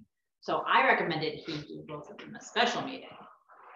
That way I know special meetings aren't well liked. People don't like to do them, but for things like this, I'd rather you do a special meeting and properly notice it and have the meeting, rather than say, you know, you two and the mayor were going to be there, but then you couldn't go, and somebody else could go, or only 2 were coming and one person showed up. Basically like a workshop. But you have to notice it. Yeah, but yeah, workshops we did when we did the budget, we noticed a workshop, and you know, it is the board's option whether they want public comment or not. I know back, I think under Mayor Romano, we did workshops and there was no public comment. It was a chance. It was a special meeting, basically. For the board to get work done. The likelihood is that if we go this route, if we do one during even the daytime, maybe that's the Malta Avenue School one, because you know, to accommodate their schedule, to have kind of a dual discussion there. Even holding it in the village hall and figuring out ways to make sure we get a camera on that one for Zoom purposes. So there are some, obviously, some specifics to work out with how to do it, but I just want to make sure everybody understands that if I propose under the rules of procedure, I can propose a special meeting. I'm not doing it to, you know, do votes or something like that. It's to basically make sure we're covering our bases so that you can be there as well, and to get some good information and some buy-in from the community as well that might not want to come to one of our mega meetings that we do here, but want to talk about things like the safety or the business issues that we have heard people concerned about the county, or even the facilities in general, and workshop ourselves about the facilities. So I would obviously work with you to schedule it if you wanted to be part of it. The one with Malta Avenue School, I think we have to be more accommodative with their schedule in that one. I just want to kind of flag it to you publicly here that there's no underhanded attempts here. It's just mainly information gathering and information spreading to a degree that I think we have two major issues in B&E that need to be addressed, and it goes beyond us. It's bigger than us in this respect. Well, definitely, the possibilities of the, you know, the county is a huge issue. Because of the number of people who work here. I mean, you know, I looked up the numbers, and the daytime population of the village of Ballston Spa, according to the census, is about 5,000 folks. 2,700 of those are workers. And, you know, just looking at, I don't know how many county employees work within the village, but there are, you know, 3 buildings, one 40,000 square feet, one 50,000 square feet, and another 97,000. That houses, you know, I'd say of the 2,300 county employees, which I got off one of the sites, probably about half of them work in this village at least. So that would be a major impact if the county decided to relocate, you know, their facilities outside of this village. And I spoke to Steve Bolger after the last meeting, because the back and forth that came out of that. And the one thing I said to him is, hey, the one thing I have asked, no matter what happens here, is you consider the village, that you make sure that the village is not going to be hurt by a decision the county makes ultimately. His view is it is not in the county's best interest to do so, and to make sure that we have something here from this situation. You can't promise it, obviously, because you can't speak for the entire board of supervisors, but everybody that's part of the county is aware of even the optics of something like this, and don't want to be trapped into a bad optics situation, let alone, you know, the humanity. So it's important, and they don't take it lightly themselves, and they care about the village. I can tell you 110%. That's the message he sent to me in that phone call that I want to transmit to everybody else right now. And it's something we can talk further about when we kind of have others that are interested in it in front of us. So we're talking about 2 separate meetings. And look, 2 or 3, depending on how we separate the, if we look at the, it's just facilities in one segment, and then effects of operations of businesses in the other one. But it's something we can talk about amongst ourselves, how we want to handle it. I don't want to get to the specifics yet. I just want to flag what the intention is. High Boulevard is its own meeting. It's not correct. You're not mixing it in with. No. Yeah. No. Yeah. I mean, I think it would be prudent to have some kind of statement. It doesn't have to be confrontational, but just very clear and urgent, potentially from this board, that says, you know, we would love to have the county stay in the village, how important it is to the village, and we urge you, as you're saying, Frank, they, you know, they recognize how important it is, but we urge you to take the village welfare into your decision making and planning. As a board, we could make a statement like that, and it'd be.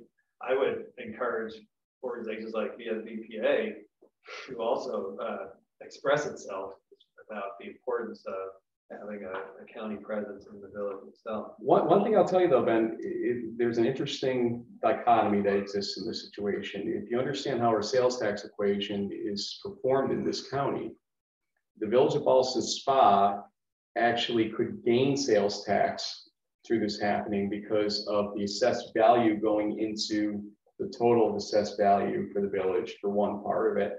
And the county's equation is the more assessed value you have, the higher you get from the overall sales tax pie in the county. That's one. 2 is property tax wise, because there's new assessed value on the rolls. That gives us more money, essentially, if we don't lower tax rates as a result of it, which I don't think we would end up doing, most likely. We would try to enjoy the benefit of getting the new tax roll assessments in there, and then figure out ways to support our businesses with that kind of money. But it's a discussion to be had with a couple different sets of people. I think that assumption assumes that those buildings get reoccupied. Well, that's the intent. And yeah, and that is a huge amount if, you know, if they vacate all 3 buildings. I mean, I've seen buildings sit empty, particularly large buildings sit empty for years because they can't find tenants. I don't think their intention is to leave those buildings up in most cases, especially the older ones. I'll be honest with you, Liz.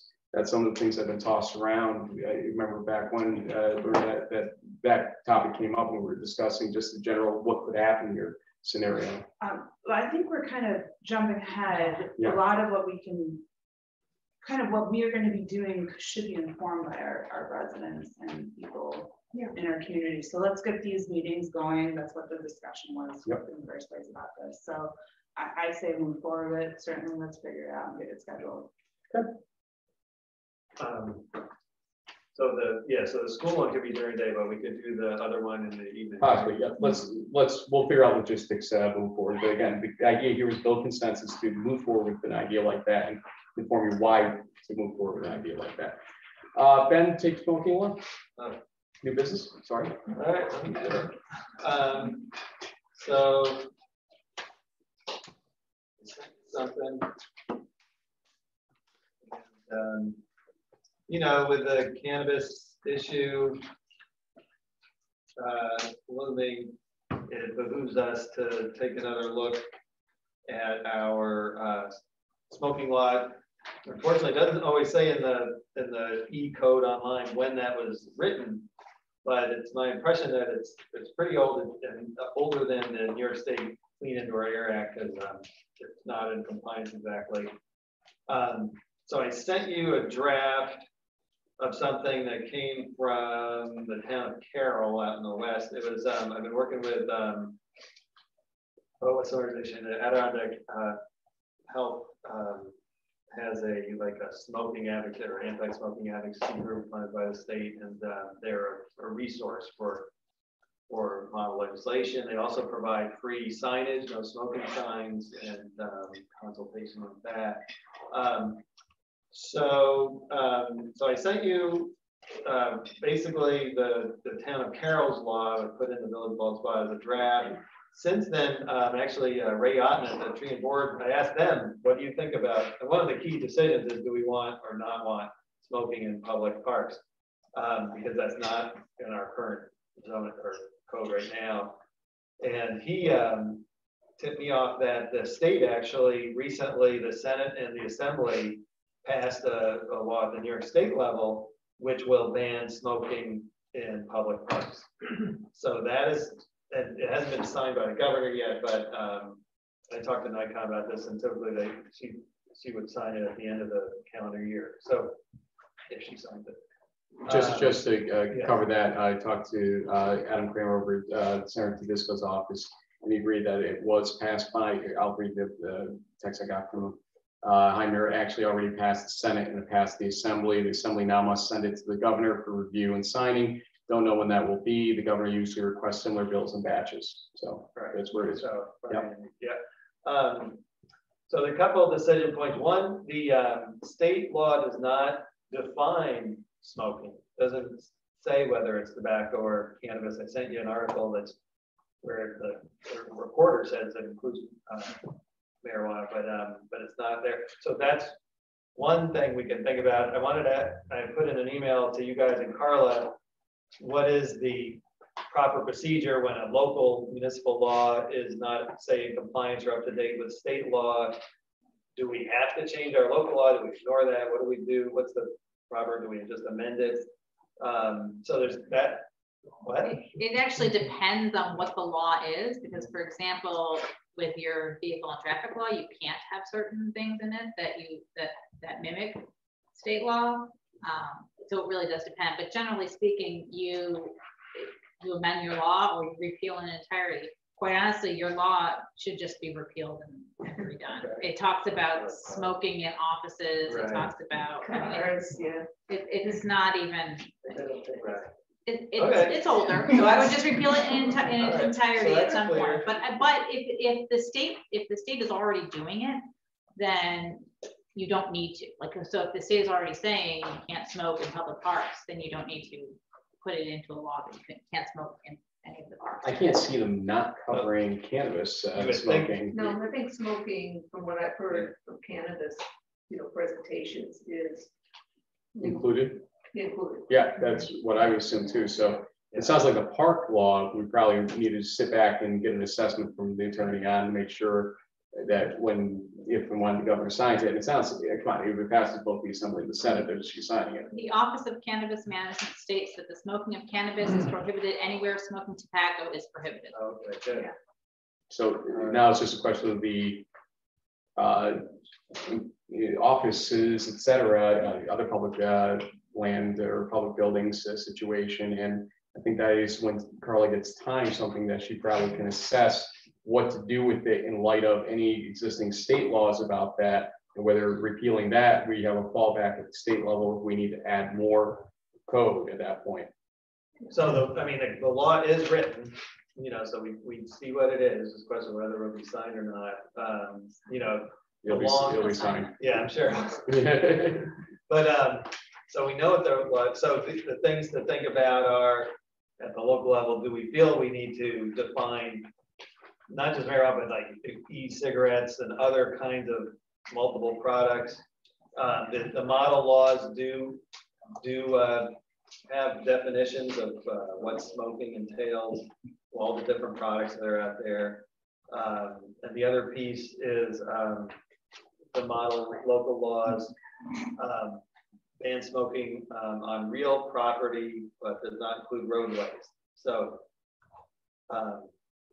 I don't know if that is, again, something that we want to need to do here, or between the new law and the Clean Indoor Air Act that covers all our property that we need. I really think an assessment by Carla would go us a long way to figuring out that next step. Ultimately. No, this was just. Yeah, this is just to bring up to get the ball rolling. Right, it led us to diligence here, so it's good. We now know that there's that park law, so that's good to know. Yeah, when I started, I didn't know about this thing. Exactly. So this is good. So we'll add that to the litany of things for Carla. And then sidewalk law. All right, sidewalk law. So again, not for a motion tonight, just to hear what people's initial thoughts are. Sent you an email. The proposal is, again, I don't know when the rates were decided initially, but a long time ago, basically to double the reimbursement rates. And I should say up front that for myself, and I think Liz too, we intend to replace our sidewalk. I feel like I have to because it's not in good condition, but I'll go by the current law to avoid any conflict of interest. So when I talk about increasing, it's not going to affect me. The only question I have is that gifting in some format, or to not give the entirety to them? That was one thing I was wondering earlier when that got brought up. Yeah, because I'm going to be putting in a new sidewalk in front of my house. That way, whatever we talk about is going to impact Not take the full my amount. personal. I don't know. All right, Can we do that? reason. Because I mean, it's the ethical thing to do. I If we're gonna- understood. Right, I don't know. It just gets you into this awkward position that we probably have to determine before we do anything. Or do we further have than to that. recuse it? I don't know, whatever works legally. Well, I recuse mean, or member means completely not Can't even talk about it, participate. Yeah, that's the All right, so problem. Carla, we'll stop this now and then you'll get back to us. I will get back to you. And there is a village law to that too. 6620 New York State village law discusses sidewalks and what you can reimburse for and when you can reimburse. So maybe you can memo out what that says for us Yeah, I too in the think you meantime. can go up to 50%, but not any more than that. Right, but That type of thing. I think the question, I think by all means, one of the things that was recommended here, I'll do this part for you. One of the things that was recommended was taking the amount out of the code and putting it into a fee schedule. Right, Right. So that you can affect it without having to go through an entire public law change. I think that's universally preferred at this point if we do this. The other thing we really need to look at is the thing we brought up a couple of times, which is if we ever get a grant for sidewalks, how to make sure that that grant can be utilized because it's currently a gift that can't be, and affecting our sidewalk law in that manner somehow to cover that scenario. So I think we have a lot of work to do. I think you had looked at the DOT schedule of rates, but remember that may include prevailing wage. So maybe getting some more diligence on actual local rates for sidewalk replacement would be probably a good idea to average out. And if we're gonna go for a specific number, sort of to put a maximum in there using that as well. Well, the anecdote is, Right. he got a quote for his and it was dead on with DOT. Yeah, I've got a bunch of quotes and basically. His low bid was Yeah. the same. But also, we should think about, Frank, about your family development company and just your families, and whether that is any kind of conflict of interest when it comes to this conversation too. I don't see, well, A, I don't own any land, but B, I don't see any need for that hill sidewalks to be replaced anytime soon. Well, but eventually, I mean, so the Cohoes law, it says that if an elected official has family who have an interest in the law. Oh, that's all of us. No, it's the, NICOM sent us a good document, John Mancini, where it says elected officials can vote on things that impact just a residence. It's inevitable because we live here. But it's different when there's business interests. That's a different thing. So just that's something else for Carla to think about and think about what's on. Yes, please do. Just as a point of disclosure, I'm a 1099 of Frank and Rosemary Rossi. I don't have an ownership interest and I'm not a direct employee. So I'm not sure. Well, the Cohoes code does include family and you represent them in the law. I can definitely look into that. Yeah, we'll look into it. When I decide to run for mayor of Cohoes, I will take that into account, I guess. That's the model law that John Mancini sent us, and it's in the Rensselaer code too. So hopefully you'll look at that. I will look at all of them, yes. Public comment. Okay, so we ended up in a conundrum here, and you can see it with the footnote. And so when you end up with a ambiguous law, you always have to pretty much go to the citizens' advantage on how it plays out, because what we didn't do was change the rules of procedure. So probably next meeting we need to propose to do it or somehow now, whatever. But for now, because we noticed this out this way, while we had suggested 3 minutes last time for this meeting, you were limited to 4 minutes per. We'd ask you to stay at 3 though, just out of the spirit of what we were trying to do.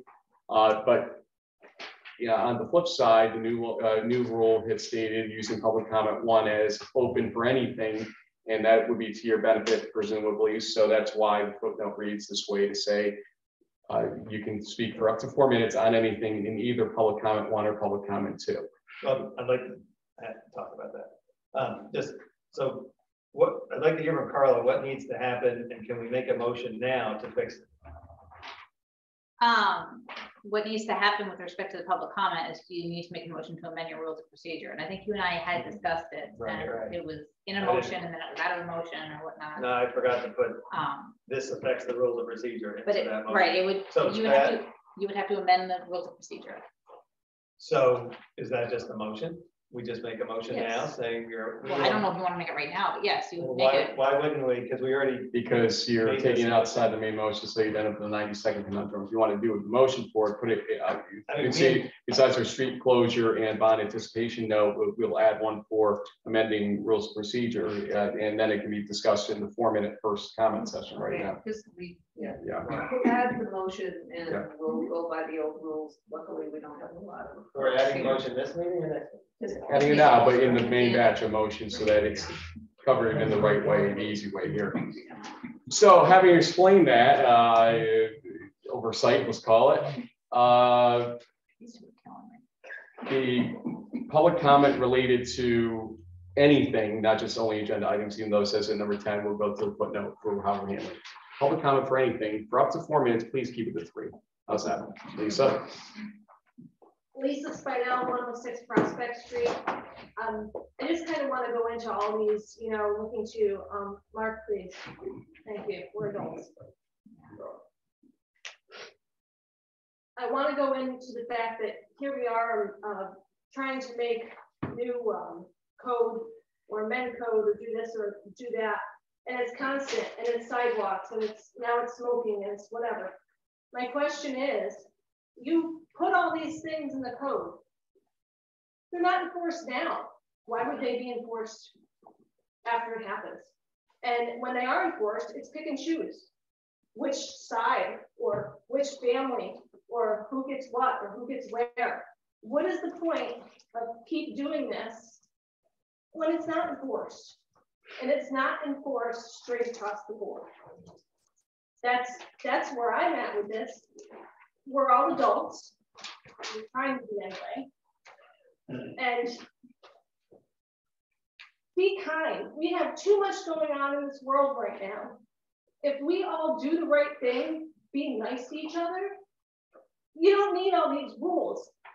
Rules, laws, laws. It's only that people they break them if they're not enforced. What's the difference? That's where I'm at. Thank you, Lisa. Anybody else in the room? Paul Farnan. Yes, Paul Farnan, 27 McLean Street. On the Woods Hollow land that we own, what does the town do now there? It maintains to a degree. What does it maintain? What is it maintaining? They're just roads in there. Making sure the trails are accessible, making sure the dam is, I think, maintained in some format. You own the dam. You have to maintain it. The village does. We own it. That's the problem. That's what they're flagging to us as the issue. They feel the same way you do. So the next time, I'm saying keep the land. The next time the dam needs to be fixed, take it down. It doesn't need to be there. It should have been taken down when we had town water, town of Ballston, or we have enough well water up here. We don't really need that dam. You spent $180,000 last time to repair it. I don't see why you don't just take it down, keep the land. The other thing is, I think you have a letter in your file about logging. And I think I've sent it to you a number of times ago. The land that the water wells are on, every 12 to 14 years, you log that land and you get a number of thousands of dollars, $60,000, $70,000, $80,000. I wrote a letter suggesting that the reason you're logging that other land is so that you can maintain the quality of the forest. And that's not only that, but get money. If you have Woods Hollow up there, that's a park. Why aren't you maintaining that forest in the same quality you do with your other land? That should be logged. Now, if you log that land, you haven't logged that, I don't know, probably the last 30 or 40 years or ever. You probably got $100,000 or $200,000 in logs up there. Why would you want to give that away to the town? Now they're not going to go in there and strip it. They mark it. It's part of the discussion in general. Actually, Scott Ostrander flagged the fact that it is a logging opportunity for the village. So it's not that that's gotten lost. It's part of the assessment of value too. Pardon me? It's part of the assessment of value too. Yes, but you can log that every 12 to 14 years. Why would you want to give it away? They're going to log it. Well, if you give it to them and they come in and selectively log, they can't log it other than that. It's all written up in a letter. I'll send you another copy if you haven't got it. And in it is how they log it, the company that logged it, and how much money you've gotten over the years. Now, the other item was the Hyde Boulevard and Malt Avenue traffic safety. Are you looking at it to make it more safe? Hyde Boulevard? Pedestrians especially, and in Malt Avenue? For Malt Avenue School, they've been getting calls and whatnot that there's safety issues going on there, possibly speeding, et cetera. And some of the ideas that we're thinking of are them buying your speed is signs to basically speed chain folks that are speeding on that road, slow them down, possibly bump outs, possibly speed humps, things like that. That we want. Boulevard, yeah, we want the for Hyde Boulevard. Okay, now let me go a little further. How did the cars get over to Hyde Boulevard? How did they get there? The cut through. From our street, McLean Street. They go down our street as fast or faster than Hyde Boulevard. Actually, they said the average speed limit on Hyde Boulevard is 31 miles an hour. Yeah, I know. Okay, now back up. I know you watch it. Come sit on my porch. You want to see speed demons. So if you're going to look at that area, you better start at McLean Street because they kind of try to beat the car around the corner from the light. The problem that we've been having, Paul, is ultimately that there's numerous streets in the village that need to be looked at. This is probably the, I hate to say it this way, but the poster child for streets that we need to take care of that we haven't done anything with besides studies. and that we need to execute a plan, especially now that the school district is kind of flagging that they're getting complaints as well. Yep. Here's an opportunity to knock one out for now, so we can turn our attention to other streets and other areas in the village to get traffic safety there. Go back up a little bit, take a look. There are a number of streets. McMaster has a problem. Saratoga Avenue. Okay, Saratoga I'm just saying that's a Avenue, connector West street. Yeah. Our street is a connector street right to High, directly to High Boulevard. And that's why we say it's not just, when we're looking at this, it's not just High Boulevard, it's the High Boulevard and the community around it as well that leads to Malta Avenue. And The whole area. one of the reasons that High Boulevard is being targeted, because the data's already been collected. Yes. That's one thing that would have to be done on McLean and McMaster only. You actually have to collect data first of all, to say, what is the actual speed people are traveling at? And, you know, there's guidelines, you know, that you use to say, okay, people are speeding. Well, people really aren't speeding. Is there traffic calming measures? Or is it simply, it needs to be enforced? So The other item is the county selling the buildings that they're gonna sell. Scott Ostrander and Eric Conley represent the village. You should be jumping right in their socks to say, you need to be on board with us. And keeping the village intact if we're gonna do that. You should be asking them to represent us, because they're,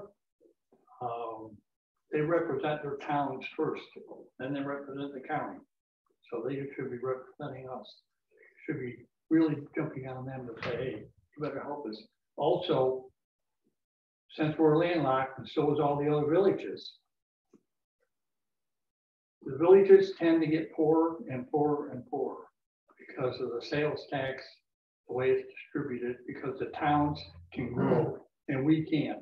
So the county should be looking out for all the villages to make them whole and keep them vibrant, because if you look at the villages, they bring in the people to the village and bring in the money.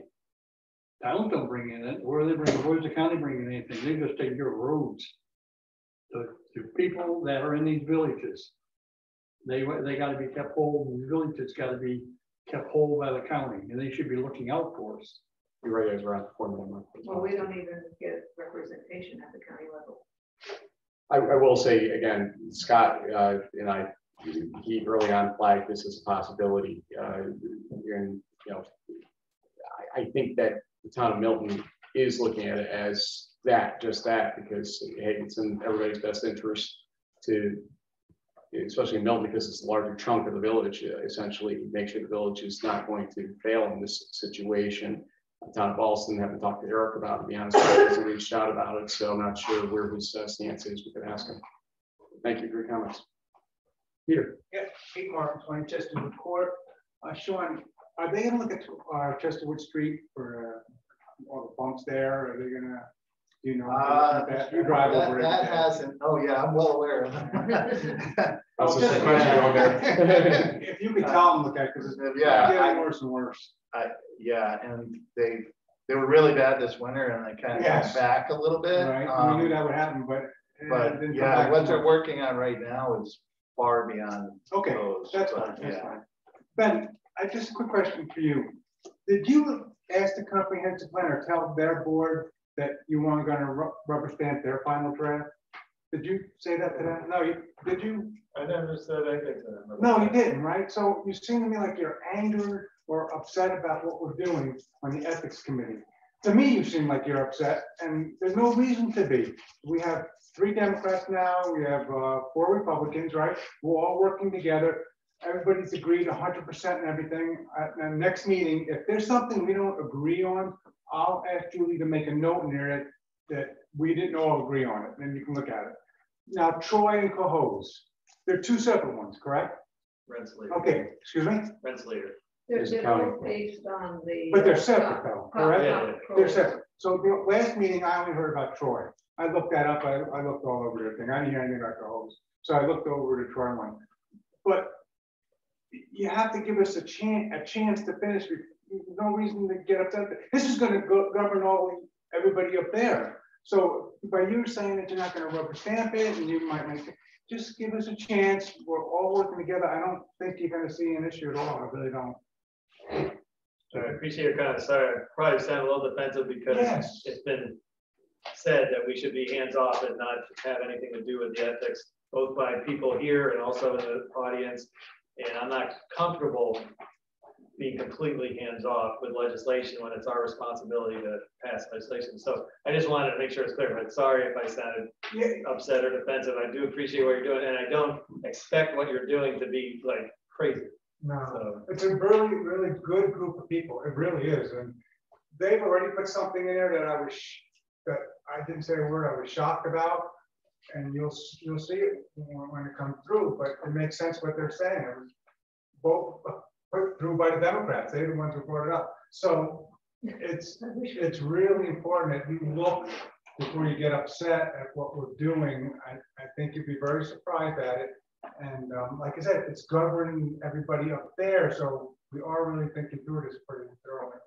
Yeah, Ben, I think the distinction he was trying to make when you made comprehensive plan, that's open meeting.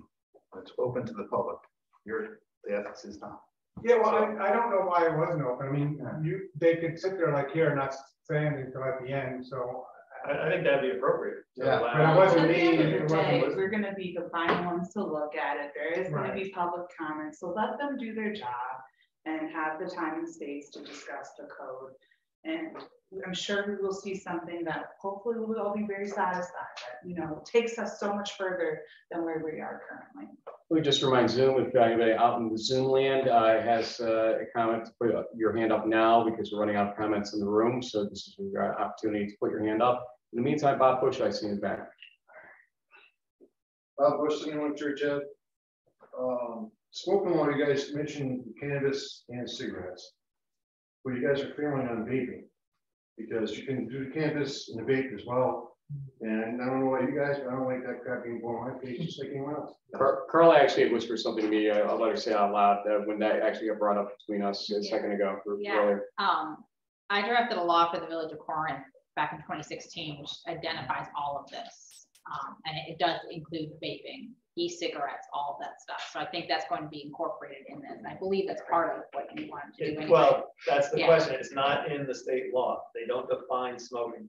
So if we want to, we might have to do it. They think they define smoking in a different area. They have to define it somewhere in the public health law. Yeah. I'm sure it's defined somewhere in Okay, there, all right. but probably not in that specific section. She knows what we need to assess, which is what the definition of smoking is by the state. And if we're going to ride the state's law, then we have to be comfortable with what that definition is. So she'll identify it. It doesn't include vaping, you may want to. You can add that, absolutely. Yep. Well, I assume you also determine what the exact intent of the law is. Is it a air quality issue? Because it's an air quality issue. Vaping has almost no impact on air quality. Is it a nuisance or public health issue, possibly? Yeah. Yeah, well. And chewing tobacco as well. Bob, your time. Go ahead. One other thing I wanted to mention was, you guys talk about laws, you talk about this town, this village, so on and so forth. You send all these examples and whatnot. We're a village. We're unique for a reason. The reason why we're unique is because we come up with our own stuff. We don't copy off this one or that one. So let us ethics people do what we're doing here instead of trying to shove something down our throats. Well, I'm saying it's not just the ethics thing, it's anything that we do. You guys are always trying to copy someone else. I don't understand, you don't want to rewrite the wheel, but you can take it from this one, take it from that one, and rewrite your own, and make it your own. That's what makes this village so unique. That's what makes people want to come here to live. Because if they want to live in Corinth, or they want to live in Rensselaer, or want to live in Detroit, they would. But they don't. That's why they live here. So, I just want to reiterate that the passion of all of the 7 members of that committee or panel or whatever we want to call it at this point to give up their time to do this is a thankless job. And I think we're seeing and feeling it right now. Again, thank you for the time. And I also thank you a couple of times this meeting. I do mean that. I do want things done appropriately. Part of this was that the process started without full board involvement. So now we're involved and we want to be involved. In terms of getting models from other towns, that's like best practice. There's no point reinventing the wheel. When we go tonight, when we're thinking of doing something that needs updating or something that's new, we will call NICOM, which is a huge bastion of expertise. And the first thing they do is say, well, we really like what they've done in this village with that. So no point starting at square one when we can start at square 10 Not that we have to take it all, but it is good to look around and see what other people have done. That's not what I'm saying. I'm saying you can grab it from here, grab it from there, just write your own instead of using that word for word. Correct. That's what I'm saying, because a lot of things I've been hearing over the last year, when you guys rewrite stuff, is you try and copy from this one, copy from that one. And that's not what this bill is about. Well, in some cases, it may be what another municipality or, what based on NICOM, they may have a good model law, which we might want to, pretty much wholly accept. I don't see any negative to that. I don't think everything has to be unique. Our issues are the same as any other village about this size. I think the only trap we fall into, just to play devil's advocate for a second though, is to say essentially, because Cohoes does this, we should do it too once they send, their draft to us, and living on that kind of mentality about it without being able to compare Cohoes versus Ballston Spa in that situation. I think that's what the part and parcel of what they're suggesting is stop marrying yourself to a certain code, look at the principles and how they apply to this village and this village alone, ultimately, once they hand it over to us. And I don't mind that thought process because it's a trap you can fall into. Well, I think if you're dealing with something like ethics, it shouldn't be a lot of variety in what's ethical and what isn't. And if somebody else has studied it, we look at them and determine if they do fit. But like Ben said, we're not starting at square one, and particularly when we're asking, basically people that are not lawyers or experts in these fields to come up with something that's already been reviewed and contested, particularly laws that have been in place in other places, and these municipalities have found they work. Because we run into a lot of language where we thought it was good and it would work, and then some issue comes up. I think we have 2 lawyers, a wife of a former or deceased lawyer on this committee, so we will have some legal perspective. Let's not get ourselves. No, I'm not saying you don't on this issue, but just generally to look at proven legislation. I don't think. I think what Liz is saying is good legislation is usually based on precedents. I understand that. What I was trying to say is you can take bits and pieces to make it for the village, right? You don't have to, what happens to Cohoes is different. What happens to Ballston Spot? What happens in Corinth is different. What happens in all the places is different. Right? A city versus a town versus a village may have different things as well. I get it. Yeah, I don't think ethics applies in that way. I'm not talking about the ethics things. I'm talking about in general. Get some input from the residents of how it impacts the residents, what you're changing, and really think about how you're changing not just their lives, but the village life. I mean, things that, no, but it's not everything. I'm not saying to not copy this or copy that. What I'm saying is make it unique to the village. Well, that's what we do here. But a lot of times I hear it's just, you're copying from this, you're copying from that. No, we start there. Well, even when we say we got it from this, we're not taking it. I think we are looking at it critically. Yeah. But I appreciate what you're saying. We need to tailor it to the local situation. I think we were at your 4-minute mark anyway, so we'll move on to this. Mark, go ahead. Mark Black, 10 Thompson Street. Regarding the Malta Avenue High thing, I appreciate that, and I agree with Sean saying that we have to start there. I would like to bring up that I've lived here for 10 years, and the flashing light on Thompson Street at the corner where I am for the St. Mary's School has been down the whole time. So I mean, I know it's not our school system, but those kids, those people tear down Thompson Street, and I know Jeff's very busy, but send me a reminder that I'll send that over and see who we can get that to over there as well. It's worth seeing if they're willing to handle it. Signal? That's what I'll find out. I think that I can't. It's ours. Okay, so then we'll take a full look at it and make sure that's fixed. This is an issue that is broader than just happening here. You see in the papers, Schenectady is lowering overall speed limits to 25. New York City lowered them. I don't know know how much, you know, the proof that that helps or not. Not at all. Don't tell de Blasio that. But there are a whole Yeah, well, still. menu of solutions, some which are relatively inexpensive, some which are more expensive that we can look at. Bob Kavanaugh, you have his hand up? Bob Kavanaugh, 20 Crestline Drive. We're gonna try and be short, but on the stuff with the sidewalks and the reimbursement, why don't you consider a sliding scale for adjacent properties? So that if you have one property and you're gonna do two, the next people, if you can get your neighbors to pitch in, you get three, you know, you increase the reimbursement rate. We're talking about sidewalks that are in place. I don't care about you putting a new sidewalk over in your place, Liz.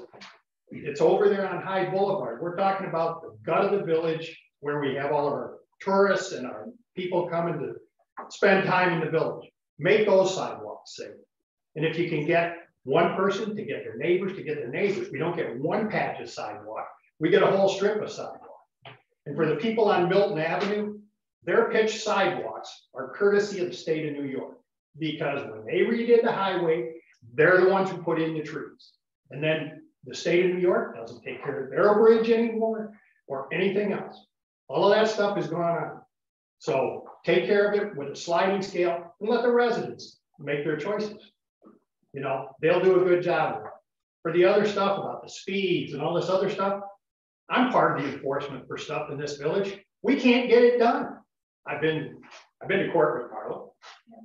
And we have to you have to dismiss so many because they write tickets, the people go, there's no sign, and the judge goes, you're right, there's no signs in this village. So when you talk about enforcement, go out and look around. There's very little that we have that's posted so that we can enforce it. We can't make it happen. When I was on the board, we got through this big thing about snowfall. We went through a zoo with that last year. We did letters, we did this, we did that. Not a single person got a ticket. When it all got done, nobody got fined. We couldn't get it done in a timely manner. So until you're willing to put enough people out there to enforce the stuff that you're putting out here as laws, forget it. You're wasting your time and everybody else's. Give Carla some time at home. She did send us a memo on Friday that she was not going to be working this weekend, and you know what? Not one of us thought that fact. So we appreciate all the work she does do for us in her capacity. Michelle, okay. You first. Thanks. Michelle Beshard, 15 Bath Street, also 19 Low Street, Tough Lake Building. Make sure it could allow the folks to hear. We just did over $10,000 worth of sidewalk work. Middle of the village. Would have been great if we knew about any reimbursement or could be reimbursed, because honestly, it doesn't just benefit us as a business.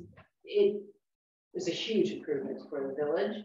The properties on either side of us, the home on the corner of Low Street and High Street, their wonderful, beautiful home. Their sidewalk is a mess from the trees that have been taken down. And if you continue down Low Street, you get into the Whistle area, which needs some work. So we've done this to the benefit of not just us, but the village. So if there's any type of reimbursement or we've missed that train, that's fine.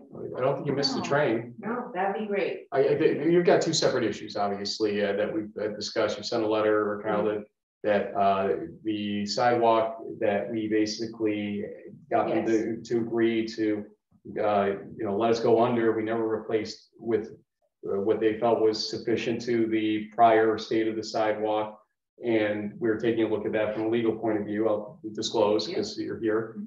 That's a separate issue from the rest of the sidewalk that you replaced. And if you go to the code, name it. Oh, give me a second. I got out of that one. If you go to the code that she's about to look Chapter up. 174-2. Thank you. Well, just for people who haven't been by, we had to, to clarify, my partner had laid above code sidewalk the entire distance of our property 18-ish years ago. The village needed to do some work, we allowed them, they didn't quite repair it to the previous condition. Then in addition to that, not only did we repair what should have been repaired, we added sidewalk where there was none, and that would be the strip between our parking lot and Augie's parking lot, if you will. There was no sidewalk there. We had that done, we had it done well and professionally. Again, it benefits us, but where we are, it benefits the village. And now, I won't get your hopes up, but the rate compared to probably what you spent if you went, let's say, beyond the call of duty, it doesn't adjust. There's a maximum to that fact. So, you know, we have to use current law for that. But if you do look at the law, make sure that you follow the instructions in there, because there are instructions how to verify, what to submit, et cetera. And this is a tutorial for everybody out there at this point.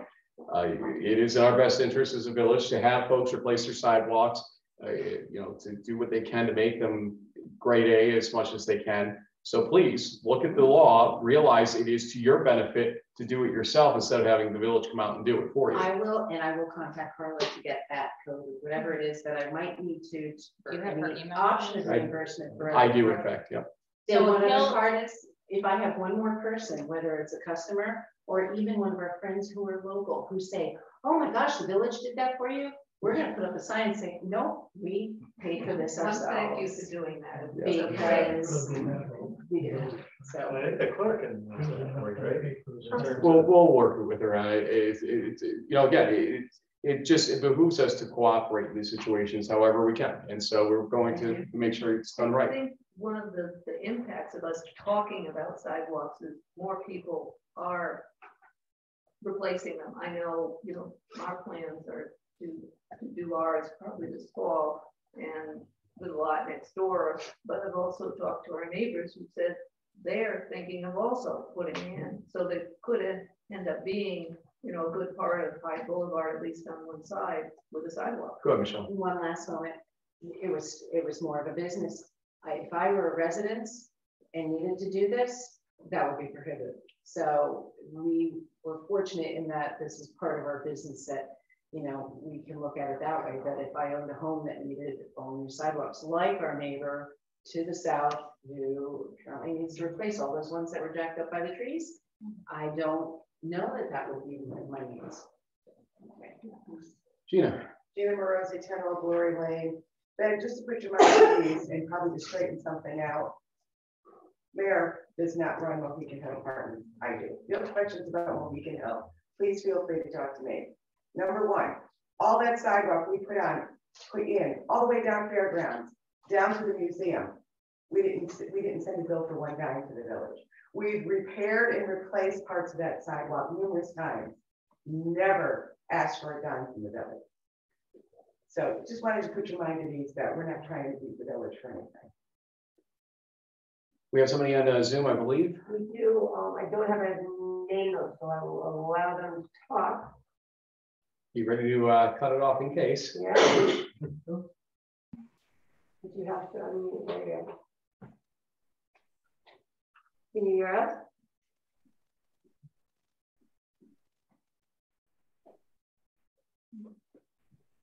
I think in the abundance of caution here, lower their hand for them. If they really want to talk, they'll re-raise their hand and mute them out at this point. Or they send a chat. There you go. They did, okay. Let's try it. Unmute and talk if you're there.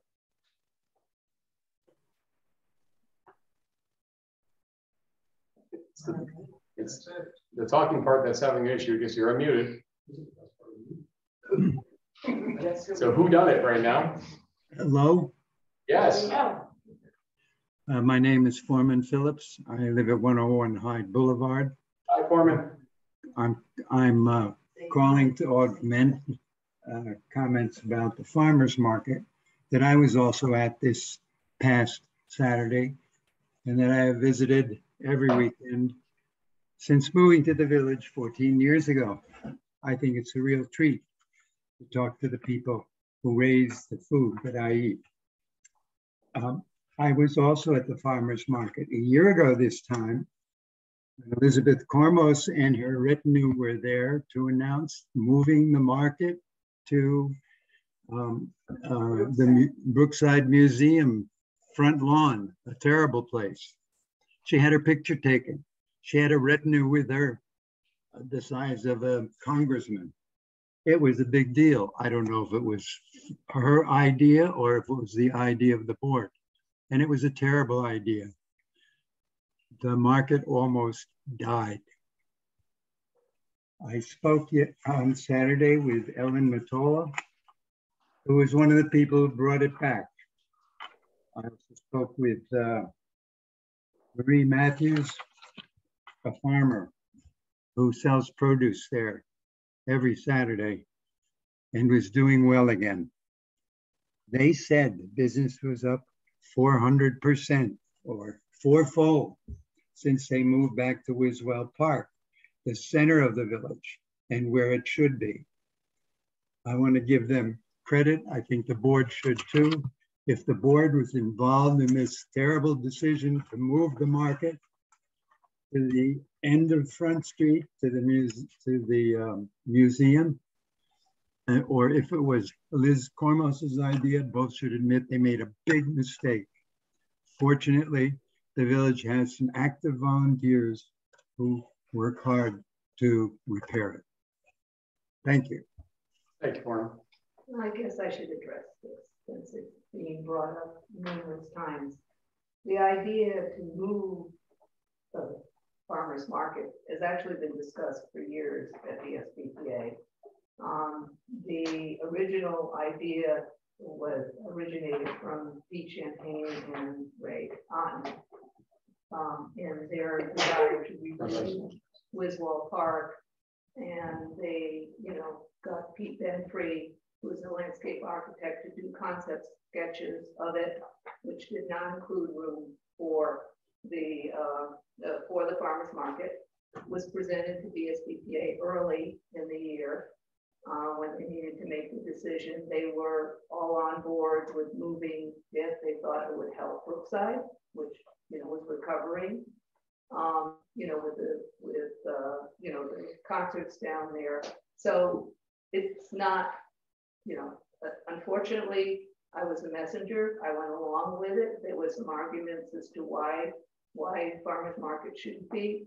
As soon as I heard that the farmers were unhappy, and I was volunteering down there regularly, I acted to move it back. Well, as far as my recollection with the BSBPA, I don't think they would have chosen to go down to that other end. Had they thought that the park was still viable. It really, for a lot of those farmers, it was not something they wanted to do. I know neither of us represent the BSBPA anymore, so I don't think we can speak on their behalf on this case. But neither here or there. I think it's a celebration that we should be excited that the farmers market is doing 4 times better in sales. And as far as I can recall, though, I don't think they wanted to move to the Brookside. It was only because they thought they had to. So, but neither here or there. It's wonderful that the farmers market is doing so well. And I think part of the reason that they're doing well is the location, but the other factors were at the beginning of the season that year was rain. 2 concerts had gotten rained out. There were other factors. It was COVID that I think impacted. And frankly, the time I was on the BSBPA board, the farmers were never completely happy about what their sales were. They complained about Wiswell, about the Audit, etc. So this, when they wanted to go back, I acted as fast as I could to get them back. Peter, you can go after it in public comment too if you want to. I saw your hand. Anybody else that wants to as well? Wait for public comment too if you've spoken already. All I'm going to state, I want to say 2 things to this list. Number 1, I just don't like the blame game. I've been. She's been blamed. With probable good reason, Ben. Number 2, to basically pin it like that on the farmers that already suffered, that they're never happy with what they make, is in poor taste, and I really don't appreciate that at this point. I am thrilled they're back, and we also need to make sure that Wiswall Park never loses its ability to house this again. Okay, if nothing else, let's make this a learning session of what not to do and what to avoid in the future. If we do have to make renovations to Wiswall, figure out ways to ensure it does not adversely affect that event and other events as well. I think that's the biggest thing we've got to do here. Seeing no other hands, let's go to motions. Can I get a motion that the attached budget transfers be approved? I'll make them. Trustee Baskin. Second. Trustee Raymond, any discussion? All in favor? Aye. Opposed? Motion carries. Can I get a motion that Union Fire Company number 2 be authorized to expend the amount of $2,175 for seal coating? I'll make that motion. Trustee Raymond. Second. Trustee Cormos, any discussion? All in favor? Aye. Opposed? Motion carries. Can I get a motion that Scott Strait be appointed as a part-time police officer? I'll make the motion. Trustee Fandesa. I'll second. Trustee Baskin, any discussion? All in favor? Aye. Opposed? Motion carries. Can I get a motion that Charles Burmaster and Justin Layer be appointed as lifeguards? I'll make that motion. Trustee Raymond. I'll second. Trustee Fandesa, any discussion? All in favor? Aye. Opposed? Motion carries. Can I get a motion that the mayor is hereby authorized to execute an agreement with Fund One Entertainment Services LLC for the purpose of renting 10 inflatables for Family Fun Day? The expense of $4,200 be approved. I'll make the motion. Trustee Fandesa. I'll second it. Discussion. Why aren't we seconding that one? I'm wondering here. I'll second. Okay, well, there's a large delay there. I'll give it a second to Trustee Baskin out of the, trying to avoid being the mayor seconding things. Any discussion now? All in favor? Aye. Opposed? Motion carries. Come on, folks, stay with me. We can get through this. Can I get a motion that the mayor is hereby authorized to execute an agreement with Stone Industries LLC for the purpose of renting 10 portable toilets, including 2 for special needs patrons for Family Fun Day? The expense of $1,617 be approved. I'll make the motion. Wow. Cormos. Raymond on the second. Discussion. All in favor? Aye. Opposed? Motion carries. Can I get a motion that the mayor is hereby authorized to execute an agreement with Vandermolen Fire Apparatus Sales and Service for the purpose of providing preventable maintenance for the fire trucks and the expense of $18,700 be approved? I'll make the motion. Trustee Fandesa. Trustee Cormos, discussion. We had the 2 bid. Yes. We have 2 additional on top of the one we're having. This was the winner. All in favor? Aye. Opposed? Motion carries. Can I get a motion that no, we don't. H will not go forward. We did not hear back. They're still looking at it. Apologies for that. Can I get a motion that Joe Johnson Equipment is awarded the contract/purchase for the village's purchase of a new Vector 2100i back truck, with such purchase contingent on the terms detailed in the attached letter of intent, and that the mayor is hereby authorized to execute the contingent letter of intent awarding the contract/purchase? I'll make that motion. I will second. Yeah, I didn't like it either. I know where you're going with that. That's not what you want the motion to be. Exactly. So let's give me the wording. So, because you've already done the letter. Or intent. So what you want is you want the mayor hereby authorized, you don't want the mayor authorized to do anything. You want to award the contract purchase for the village's purchase of a new Vector 21i vac truck, with such purchase contingent on obtaining the USDA grant financing as detailed in the letter of intent. That's what you want. Okay, I'll just make the motion on that. You're amending the motion. Amendment. Okay. And you're, okay. Discussion. All in favor? Aye. Opposed? Motion carries. Can I get a motion to allow Saratoga County to close the intersection of McMaster Street and Remsen Street on what is Thursday, June 30th? The police department to do, well, it could be the fire police too, technically. So that's County, though? What's that? You want the Ballston Spa Police Department or to close it. You don't want Saratoga County to close it. well, okay, to allow them. Right. To, word it, go ahead. Get rid of it. Can I have a motion that? That the Ballston Spa Police Department close the intersection of McMaster Street and Remsen Street for about 5 minutes during the cannon firing between 10:30 and 11 a.m. on Thursday, June 30th. It was beautiful. Can I get a motion though? Go ahead, Ben. Trustee Baskin. Trustee Fontaine, discussion. When I was at the Saratoga National Cemetery, they shot cannons as part of the ceremony. It is extremely loud. So the more we can get the word out about it, it's not like a. I'm going to put up the flyer on my page and ask the village to do the same and put the discussion point on top of it to make sure they understand that. There's notices to the neighbors. Yes, in a reverse 911. Yeah. All in favor? Aye. Opposed? Motion carries. Can I get a motion authorizing the mayor and treasurer to sign the documents for a 10-day interest rate lock of not more than 4% for a principal amount of not more than $1,236,000 for the purposes of providing the treasurer time to research and analyze the propriety of obtaining a bond anticipation note for the immediate purchase of DPW equipment?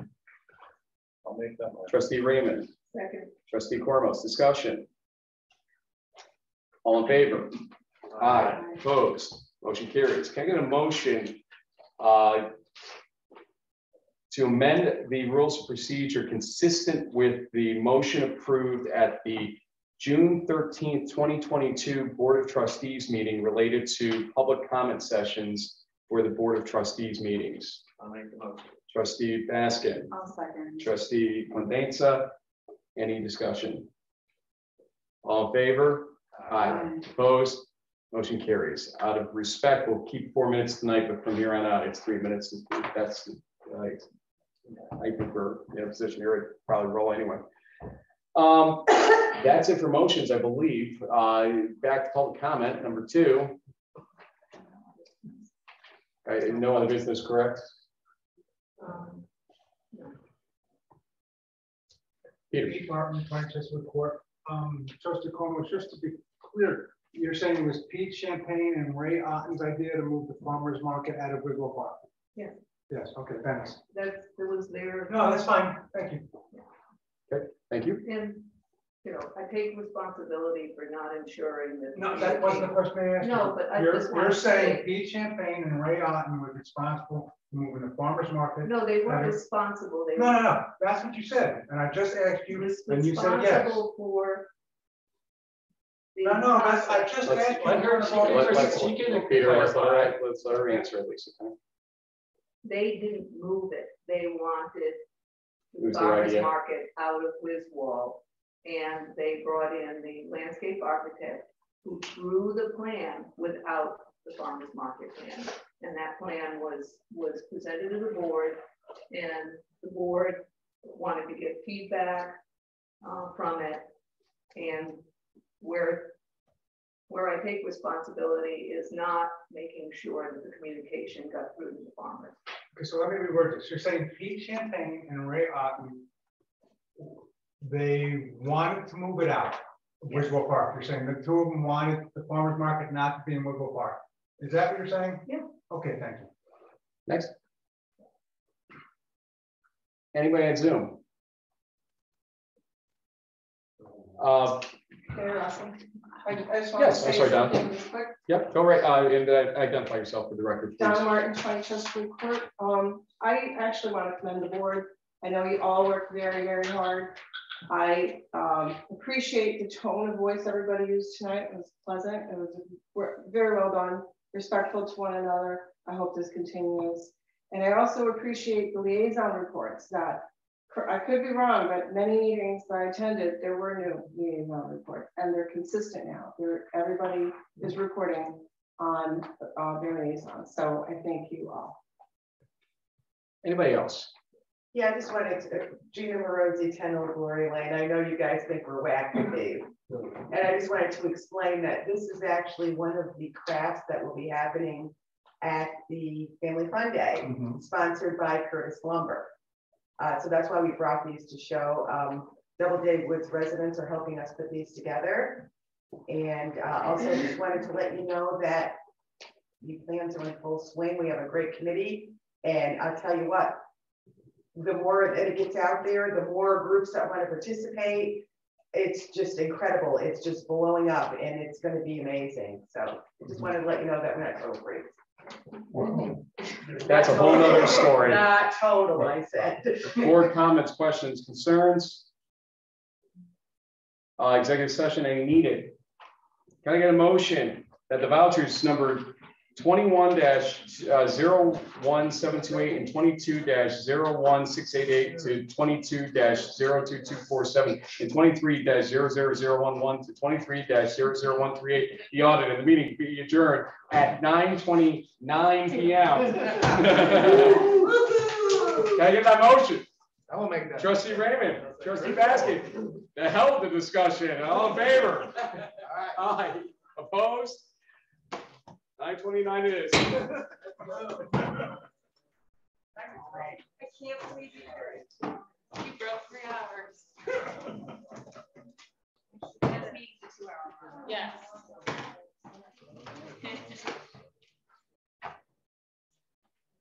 Julia's buying me lunch tomorrow. No, At least yes. I don't have money.